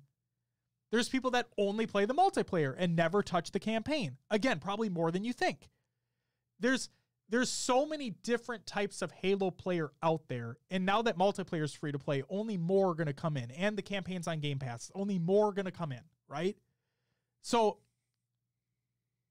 for the people out there who are just thinking in their bubble about, well, I expected this. Why didn't they show this? They should have shown that.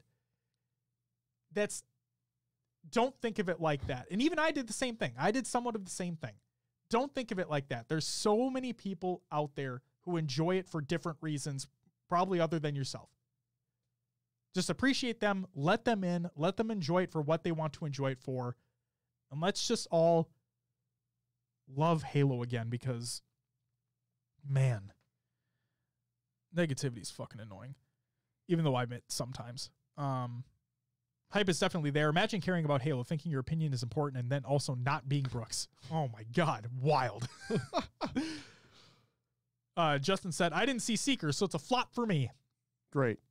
Well, that's good. It means another copy I don't have to buy, so that's good for me. Oh yeah, that's right. Yeah, so go fuck yourself, Yeah, Justin. Code revoked. Code revoked. Jesus Christ. Ending this one on a high note, huh, boys? I mean, we still have more show to go. So without further ado, Yeah, Will? hang on. I'll wait. I'll wait. Ready? You know what? Fuck it. Oh, now I'm ready. It's time for some regular news. 343 is hiring. This is my sketch. He states, 343 Industries is hiring. We've got a number of open positions, and I'm in need of an experienced senior franchise community manager to join our team and help us do great things across the best community in gaming. Oh, the PR speech. Best community is a phrase I would not necessarily use. There's some great people, though. There are great people. There are great people. I'm sure everyone that works at 343 is great. Oh, absolutely. It's got to be an awesome team. Yes. Next up, Will, you want to know something fucking hilarious? No way. This happened? No, I have something better than that. Okay. Pause it. During our reaction stream, yeah. If you go back and watch that video, because you didn't even say anything. I didn't say anything either. When we were talking to Oren, yeah, and we were looking at our computers, that trailer was playing. Oh, really? Yup. So we just didn't pay attention. Missed it. Yes. So what I'm talking about, ladies and gentlemen, is the Xbox Mini Fridge world premiere trailer by Xbox. And just for funsies, I'll just post it in the chat as well in case you guys want it. How do I get it? Yeah, it's coming later this year. Just wait, it launches the same day fucking Infinite does. It might. The world's most powerful? Just crazy. Mini Fridge. Voodoo Man says, hashtag Intel news incoming on Friday, not Infinite news from the HCS. Trust me, their news will spur an entire episode of discussion, and GT Halo got one on Thursday also. Wait, is that in the chat right now? Yeah, Martin, what? Martin? Hey, Discord right now. Yeah, Martin. I'm just coming in to drop a bomb, then leave. Have fun. Martin. God damn it, Martin. No. You come back. You get in our DMs. Don't start shit and then leave. We'll be in touch. Friday, huh?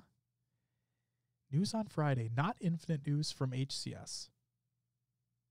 Trust me, their news won't spur an entire episode of discussion, and GT Halo got one on Thursday also. Well, I know what the Thursday one is. We know what the Thursday one is. Yeah. Yeah, which is going to be awesome regardless. Don't make my reaction to that sound stupid. Like that, the Thursday announcement's going to be fucking dope too. Well, obviously we didn't expect you to spoil HCS. We kind of did, but... I mean, you can spoil HCSs in our DMs, you fuck. I'm just kidding. Don't. No. If I... Wink. My wink, it looks terrible. It's like there's no way to do it without it being awkward. It'll be nice, but yeah, just prepare for Friday. Again, it's not Infinite related or LAN related. But it's just worth a discussion is all. Then what the fuck is it? What the fuck could that be? It's not Infinite related. It's not LAN related. But it's HCS related. But it's HCS related. Are they finally bringing back merch? Can we get new merch? Please? I'll buy that. I'll buy the whole line. Hey, Tashi, if you're listening to this, wink. Just give me. If you guys haven't figured out by now, Josh has a thing for merch. I do. Hey, Noob. Hey, Maddie. Where the fuck you at? I'm saying no more, guys. I'm going back to lurk. Hey, that's fine. That's fine, dude. No. I get it. You're good, man. Shit. Well, wait, he didn't say no. So that's not a no. So we're getting merch. We're getting HCS themed merch finally again. Did we get an official venue for the first HCS event? Not or was it yet, speculated? but he said it's not LAN related. So, and Tashi did put out that said they've locked in the venue. They're just working on dates for the first Infinite LAN event. But since this is not LAN related, that's not. You just summon Maddie. He'll be here in within 3 minutes. I wouldn't be surprised. Go ahead, Will. Nope, I'm seeing things. Could it be that the HCS is on PC with controllers just like CDL? CDL, because up here when we were talking about, it did say that on PC LAN was available, but not on the box. No, they said split screen is available on console or LAN for PC via PC server. Oh, okay. Yeah. But you know what? I'd be fine with that, but I wouldn't, and we talked about this fucking months ago. I wouldn't be surprised, though, if it was on the Series X to promote the new box. That's what I would assume. Yeah, that's the only thing I would say is that. But I could definitely see it on PC. Does the Series S run at 2K 120 or 144? It's either 1080p. I forget 120, or it's 1440p 120. But I think it's probably 1080p 120 is what I would assume the Series S is. Got it. All right, let me try this again. Maddie, where the fuck are you? Looking at chat. Looking at chat. There he is! Oh my god! Yes! Yes! It worked! You know he lurks a lot, all right? I just think it's fucking hilarious that I can just do that. Oh my god! I feel like I'm John Oliver in that fucking scene from last week tonight where he snaps and George Clooney pops up. Oh my god, it literally feels like that. I have the power! You can thank Goalie Sniper, he told me. I had a feeling. I had a feeling. What was your question? For Maddie. Oh no, where's the fucking merch? Oh. That's all. That's all. I mean, do I ever have any? No, do I ever have anything else to ask him? Jesus Christ! I thought you had actually something for him. No, Maddie, don't leave. I love you. Don't leave me, Maddie. What does this become? Yo, shout out to Maddie for joining the community play date. There you go. And we're not even in there in shout outs yet, but you know.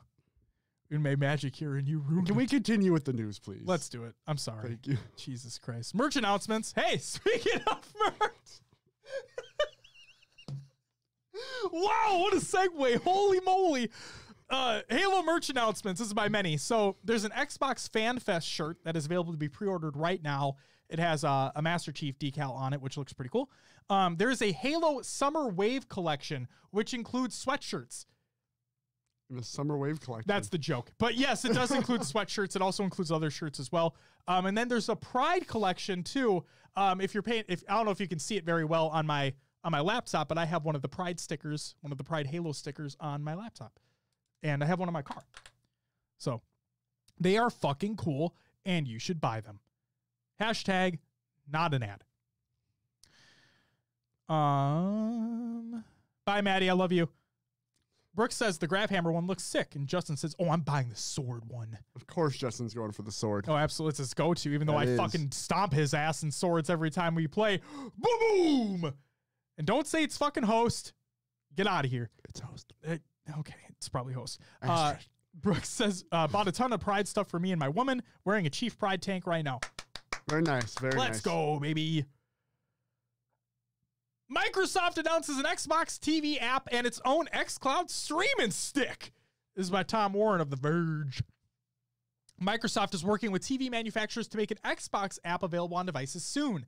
The software giant is planning to bring its Xbox Game Pass service to TVs through its xCloud streaming technology, opening up more ways to get access to Xbox games. This will be available as both an app on TVs and with Microsoft's own dedicated streaming stick. Quote, we're working with global TV manufacturers to embed the Game Pass experience directly into internet-connected TVs, so all you need to play is a controller. End quote, says Liz Hamron, head of gaming experiences and platforms at Microsoft. Microsoft isn't announcing exactly when this Xbox app will be available on TVs, nor which manufacturers will bundle it on their devices. Xbox chief Phil Spencer previously hinted at an Xbox app for TVs late last year, noting he expects to, quote, see that in the next 12 months, end quote. Spencer also hinted at Microsoft's own Xbox streaming stick last year, something Microsoft now says will appear soon. Quote, we're also developing standalone streaming devices that you can plug into a TV or monitor. So if you have a strong internet connection, you can stream your Xbox experience, end quote, reveals Hamron. So Justin, you should tell that to the PlayStation coworker who doesn't understand how Microsoft is going to make money or is making money off of Game Pass. They're literally putting it everywhere as well. Brooks says, I tested the Xbox app streaming the other day for film review with a player, and it was a lot less delayed than the last time I used it. I thought that was interesting. Fuck. Yes. Beth says that's actually kind of sick. It is. It's, as the kids say, pretty neat. Our second Summer Game Fest demo event coming June 15th to an Xbox near you. This is by Jessica Ronald, ID at Xbox Events and Community Management Lead. Last summer, we presented our first ever ID at Xbox Summer Game Fest demo event as part of Jeff Keighley's Summer Game Fest promotion. The feedback we received from fans was amazing. As a result, we're excited to partner with Summer Game Fest again this year to give you another opportunity to discover lots of new games coming to Xbox. Starting June 15th and running through June 21st, so it's one motherfucking week, you'll be able to try out over 40 demos of upcoming unreleased games for Xbox Series X and S and Xbox One. A few things to keep in mind, Will. Oh, thanks. Thanks. These are not normal game demos. Typically, the demos you see in our demo channel are created after the game is completed or nearly completed and represent the final version. Many of these demos are early, and some are for games that won't be out for quite some time. Think of these akin to show floor demos and not necessarily indicative of the final product. What that means is you get to experience these games early, some way early, which is awesome. But you should also note that these games will continue to evolve and be polished as they near release. These demos will only be on Xbox dashboard for a motherfucking week. Some might be republished to the demo channel later, but many will simply evaporate at the end of the week, so make sure to check them out while you can. The developers would love to hear your feedback. Hit them up on social media or through their websites. If you like the game, tell them. If you have constructive criticism, they'd love to hear that too. Be nice. Be fucking nice. I see any one of you motherfuckers going to the Tunic developers. By the way, motherfucking Tunic! You can install it right now. It's The Legend of Zelda with a fucking fox. Download that shit and play it now. And if I see any one of you motherfuckers go to their developer and be mean, you know what I'm going to do? Probably jack shit, except be very, very upset with you. I'm a dad. I can be disappointed now. I'll be disappointed in you. Oh, shit.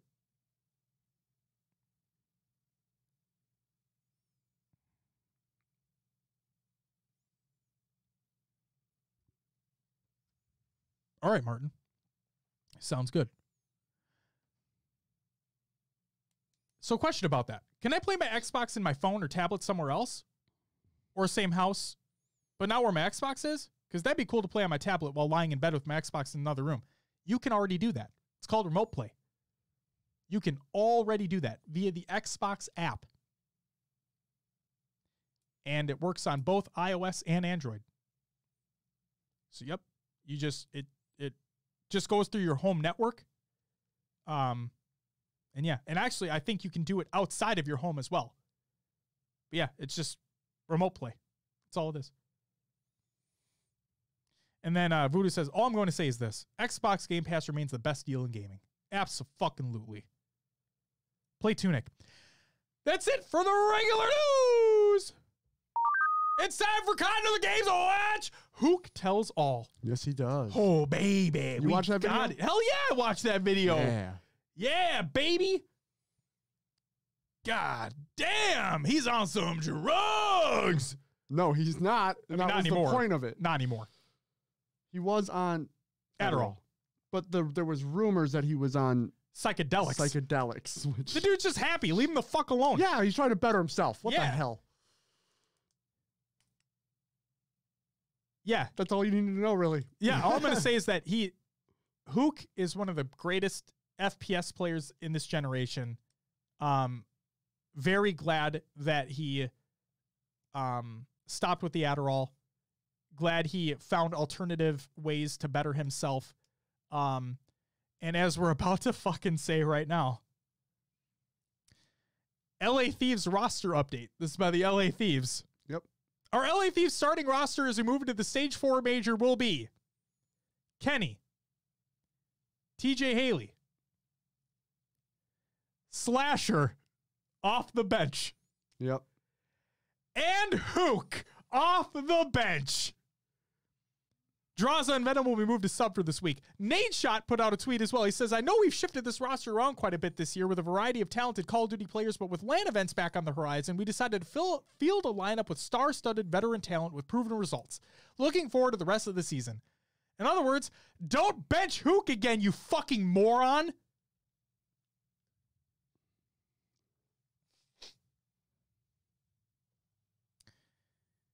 Brooks says, if this section mentions other games, can we please talk about that Battlefield trailer at some point? Holy shit.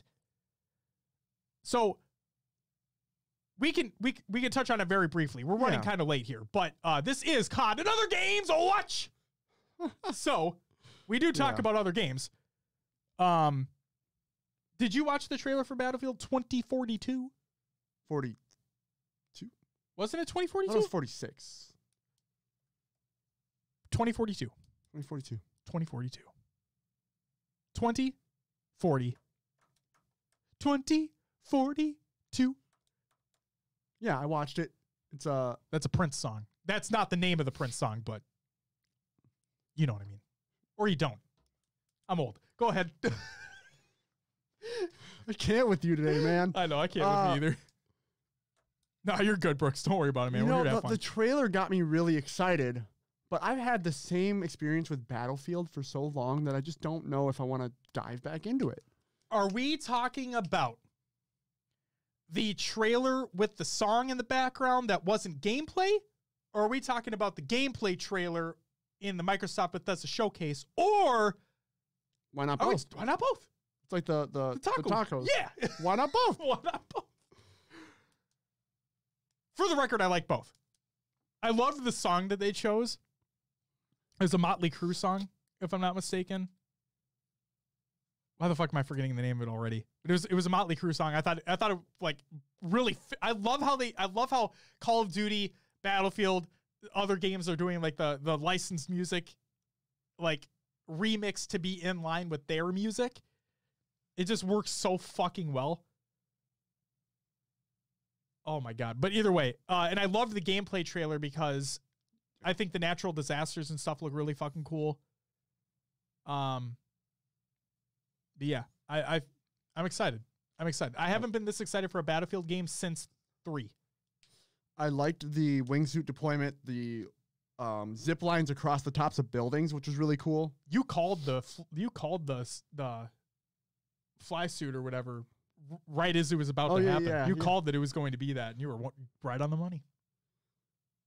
So yeah, let's see. Justin says the problem I have with Battlefield trailers is they look like all-out warfare. Tanks on the field, helicopters in flight, jets in dogfights, when in reality it's just me running for 3 minutes to get sniped from a building. Yeah. Yeah. So the thing that they show a lot in trailers is the conquest mode, which I personally never play. I am a rush guy or TDM. Sure. So with rush, you get a little bit of the vehicle combat, but nothing crazy. And then TDM is obviously no vehicles. So like that's what I stick to. But Battlefield is known for conquest. That's their main thing. They upped the players, right? So They maybe did. more gunfights more often, or just a bigger chance for spawn trapping, really. Oh my God. And that is a problem. That's legitimately a problem. Goalie Sniper says, do you guys remember how good those Call of Duty trailers were with celebs all one-upping each other? Those were all so funny. I liked those. I agree. Is there, okay, you know what? Just real quick. We'll keep going. Any other game or games that stood out to you during the entire event? Do you want to shout out? Nope. Not Party Animals? Yeah, it looked fun. Looked dope as shit. The trailer was awesome. And that Outer Worlds 2 trailer. Yeah, it was good. Yeah, just to play out, like, making fun of itself. I thought that was really fun. Funny, I guess you could say. There's some things to be amped about. And like I said, too, I was genuinely surprised at how much I enjoyed the Riders Republic demo. The demonstration they gave for that. It looked like the best things of like SSX and Dave Mirra put together. And I'm like, I'm in. And typically I fucking don't like those. But that looked really cool. That's it for COD and Other Games Watch. It's time for Will's Adventures with an Halo and Other Games too. Will, what'd you play over the last week? Not Halo this week. Fuck. Played Valorant and Rock Band 4. Hell yeah. That's all I did. Completed the Battle Pass in Valorant. Bought some more songs on Rock Band because they had Dear Maria Count Me In, some Country Roads Take Me Home. And I don't know, I bought a couple other ones that were awesome, but played those. That's about it. That's not, ladies and gentlemen, that's not all Will played. Because I don't know if you guys know this, but you guys are in the presence of a back-to-back undisputed champion of the world in a game only known as Throw Burrito. We had a game night. Yep. The other night. The other night is in Saturday night. And there is this game called Throw Burrito. You should pick it up. It was a lot of fun. The object of the game is there are 2 squishy burritos, and there are battles that can happen depending upon people where their seating positions are at. And you just fucking bean people with burritos, basically. Yep. Will, ladies and gentlemen, I want a round of applause in chat. You are looking at, like I said, the undisputed 2-time world champion of Throw Burrito. I wouldn't say world champion, but I am. There's 4 in of my us. world. There's 4 of us. In my world. Sure. It was a lot of fun, Justin. It was a lot of fun. It was crazy, though, because I lost. So out of the 2 separate contained games we had, yes, I lost the first round in both of those. Yes. Me and you, or I... You and your wife. Me and my wife, Vicky, was the first. We had a duel because she won the first round, I won the second round, then we had a duel for the final winner. Yes. You won that one.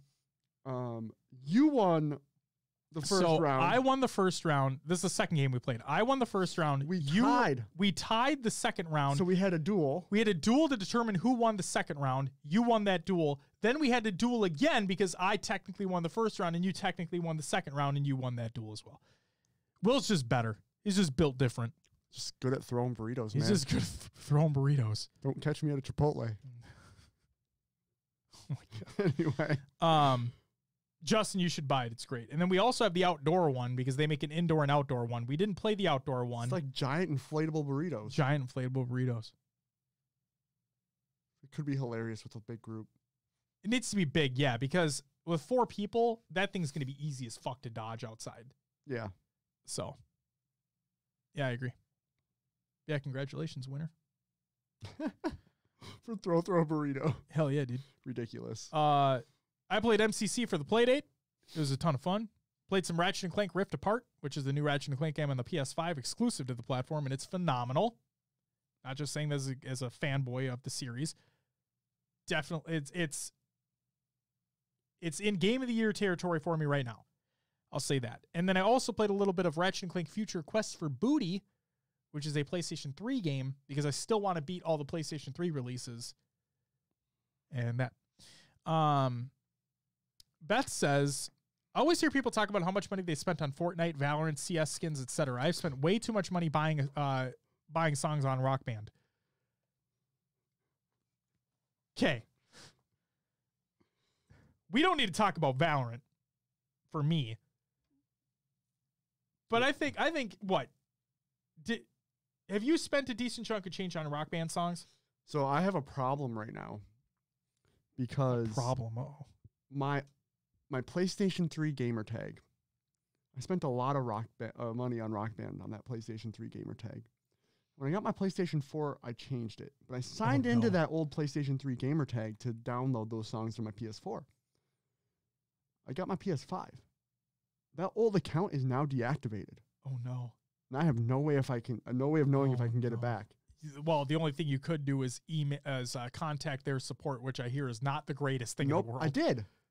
And the dude was a complete idiot. I'm not gonna lie. Great. He wanted the serial number off my original console that I created the account on. I'm like actually I do have that. I just didn't go get it out of the closet. But most people are gonna be like, the fuck you mean? I got rid of that console years ago, you fuck. Who honestly still has a PS3 laying around that was their original PS3. For the record, that's internal. That's internalizing my voice. That's not what I actually say to the person on the other line. Yeah. Again, be nice. Justin says, bring back Jak and Daxter. How about hashtag fuck no? I'm just kidding. I think a new traditional Jack and Daxter game could be really fucking cool, especially how good Ratchet and Clank Rift Apart looks on PS5. I could only imagine what a new Jack and Daxter would look like. Like, holy shit. That'd be insane. Especially with Naughty Dog. Oh my God. Yeah, that's all I played. Will, let's get into some shoutouts. Shoutouts to everyone who joined the community playdate. It was fun. Had some good times. I didn't have my hitching issue like I usually did on MCC on PC, so I was happy about that. Good.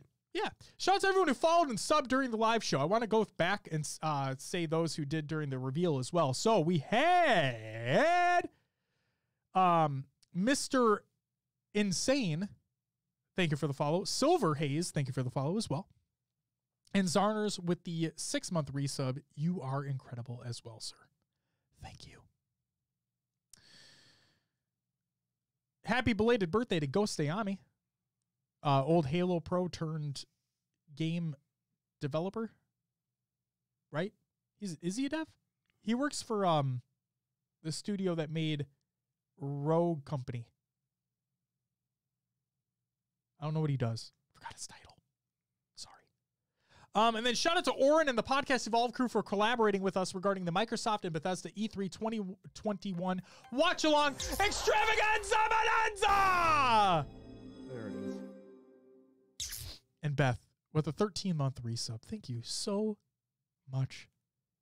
Greatly appreciated. And you get a woo! Should have warned the new people about the ears. Hey, it doesn't peak, remember? Yeah, I know. Because it's you. You sexy fucking motherfucker, you. Keep moving, please. But no, in all seriousness, thank you so much to Oren for joining us on our HCS Pro Talk and Podcast Evolved Watch Along. That was incredible. It was great to have you on there, get your insight as well. And then huge shout out to the Podcast Evolved Blue team for having us on your Discord stream to talk about everything that we saw.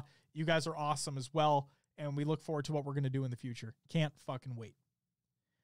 Community creations, we have Halo memes every single goddamn day over at reddit.com/r/Halo memes. Clips of the week number 109. Beth has a dope ass multi-kill in that. You should go check that the fuck out over at YouTube. The link is included in the Google Doc, the show to the show. The Halo Community Spotlight by Snickerdoodle. Check that out. Octagon Evolved HI, I think, or High, I don't fucking know, or HL. It's by Mags. Either way, it's a Halo Infinite themed, it's HI, Halo Infinite. Halo Infinite themed Octagon Evolved layout. Still work in progress when it comes to the walls, but it's playable. Have fun and enjoy. There's a Halo themed Discord voice chat overlay by Halo Creation. They state, some of you Halo streamers and video makers have been asking for it. Here's our tool to get Halo-themed Discord voice chat overlays and ways to show your latest subs and follows that perfectly in Halo Games HUDs. Oh, by the way, we hesitated a bit because we've been consistently plagiarized and copycatted for the past 6 years, but in the end, we decided to make it 100% free and open source. Means you can use it as you please, even if crediting us would be sweet, and or contribute to it. Next up, thumbnail artists are requested. This is by Tashi, and he states, if you're a YouTube thumbnail artist, comment down below. Not here. Comment on his tweet. We want to put together a list of thumbnail artists so you can share with Halo content creators who are in need. Add any folks and links to post work you think are relevant as well. I believe that was in a reply to someone else. It very well could have been. Let me check. I think Ghost works on Apex. Rogue Company is Gandhi. Thank you for the clarification. I appreciate that. And she also says he has a Guitar Hero Halo map that's pretty sick too. Fuck yes. And then we already talked about it earlier when Shurzy was stopped by for a little bit. I don't know if you're still here, Shurz, but I just want to say, Europa Halo presents Infinite. They state, some of us here at Europa Halo have been passing the time until this weekend's Halo E3 reveal by watching and rewatching Bo Burnham's new special. As the impatience unwinds, here's a little something from us to you to capture how we are all feeling. Enjoy. And it is fucking phenomenal. If you haven't, you need to see that link. It's so good. And then finally, Branching Sickness Halo fan game has been announced. This is by Branching Sickness, and I quote, Branching Sickness, a ground-up Halo fan game by the Halo community for the Halo community for free. Beneath the surface of Etrin Arborage, an ancient evil awaits your descent. Answer the call, Marine. #endure. It's available in 2022. And that is it for the community creations for the week. Will, without further ado, my friend, would you please plug the show? You can find us on your favorite podcast services. Just search for HCS Pro Talk. We're on iTunes, Podbean, Stitcher, Spotify, and others as well. Hey, Will, did you know that you could also find us on Pocket Cast? Yes. Please leave us a review and let others know about the show. Do it. We love the feedback. Let us know. Do it. You can join the Discord. Join the community discussion. You can do !Discord in chat, or go find the link on our Twitter. That's the word I'm looking for. Or you Twitters. hit !show notes, and it's at the bottom of the show notes as well. Always there. We do have an Xbox Club and Spartan Company, but those aren't really active anymore. So disregard. You can find us on social media: Twitter, Instagram, Facebook, YouTube, Twitch. We have our own eSportspedia page, and we have our own website as well, hcsprotalk.com. We can find a link to some merch in the top right corner if you're interested. And then don't forget about the wonderful folks over at Podcast Evolved. Right. So think about it this way. If you are in need of merch and you're waiting for HCS to hopefully release a new line of specific merch for them, and you're waiting for Noob Combo to release their merch too, you can head over to our website and buy our merch. Great. Make sure to check out HaloPodcast.com, your home for Halo. They have lore, missions, books, blocks, and top Halo news. And new merch. So yeah, they have their separate podcast, the Podcast Evolved podcast itself, Mission Debrief Book Club. It builds with blocks and Halo headlines. So make sure to give them all a look. And new merch. Don't forget their merch. Buy apparently. Did Josh buy it? No, I still need to, because Okay. Oren was wearing that shirt during the watch along, and I think that looks sick, and I want it. It was a pretty awesome shirt. Brooks asks, "Yo, do you guys have merch? Where do I find it?" Did you know that you can type !merch in chat, and or go to hcsprotalk.com and click on the merch button? Boom! Oh, hey. Look at that. There it is, baby. I think we need some new designs up there or something different. We do, because there's also things that are out of stock too. So yeah, our options are becoming very limited because Streamlabs is becoming very limited in what we can put up there. yes. But yeah, like I said, I talked to Maddie about the hat situation, and I loved what that company can do. So this merch is sick. Thanks, man. It's pretty cool. I like it. All right. Should we wrap it up? Wrap it up, Josh. Let's do it up. Get us out of here. All right. Fuck. Been sitting here for 2.5 hours. Hey, it was a good episode, though. It was really good. Yeah. Love talking to the new folks in the chat. Thank Hell you yeah. all so much for hanging out with us. But let me just get into the end here. Ladies and gentlemen, that is going to do it for episode 187 of HCS Pro Talk. Thank you so much for listening. And again, if you listen to the audio version of this show, I said it multiple times, I'm sorry. There was a lot of context that was missed. Go check out the VOD. It'll be on YouTube. It's on Twitch, all that fun stuff. Check it out if you're any at all interested. If you're watching live with us, thank you so much. Brooks, all the new folks, thank you all. Thank you for all the returning folks as well. It's been a great time sharing all this with you. Hearing your guys' opinions on what we saw, it was an incredible time. Yo, Brooks, you just said he ordered a shirt, actually. Oh, awesome. Well, fuck yeah, man. Thanks, Thank man. you so much. Fuck. I'm going to restart real quick. Ladies and gentlemen, that is actually going to do it for episode 187 of HCS Pro Talk. Thank you very much for listening. Thank you very much for watching. We are tired as fuck.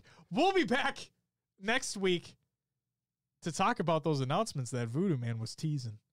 Ooh. Can't fucking wait. Guys, this is going to do it for us. We'll catch you next week. But until then,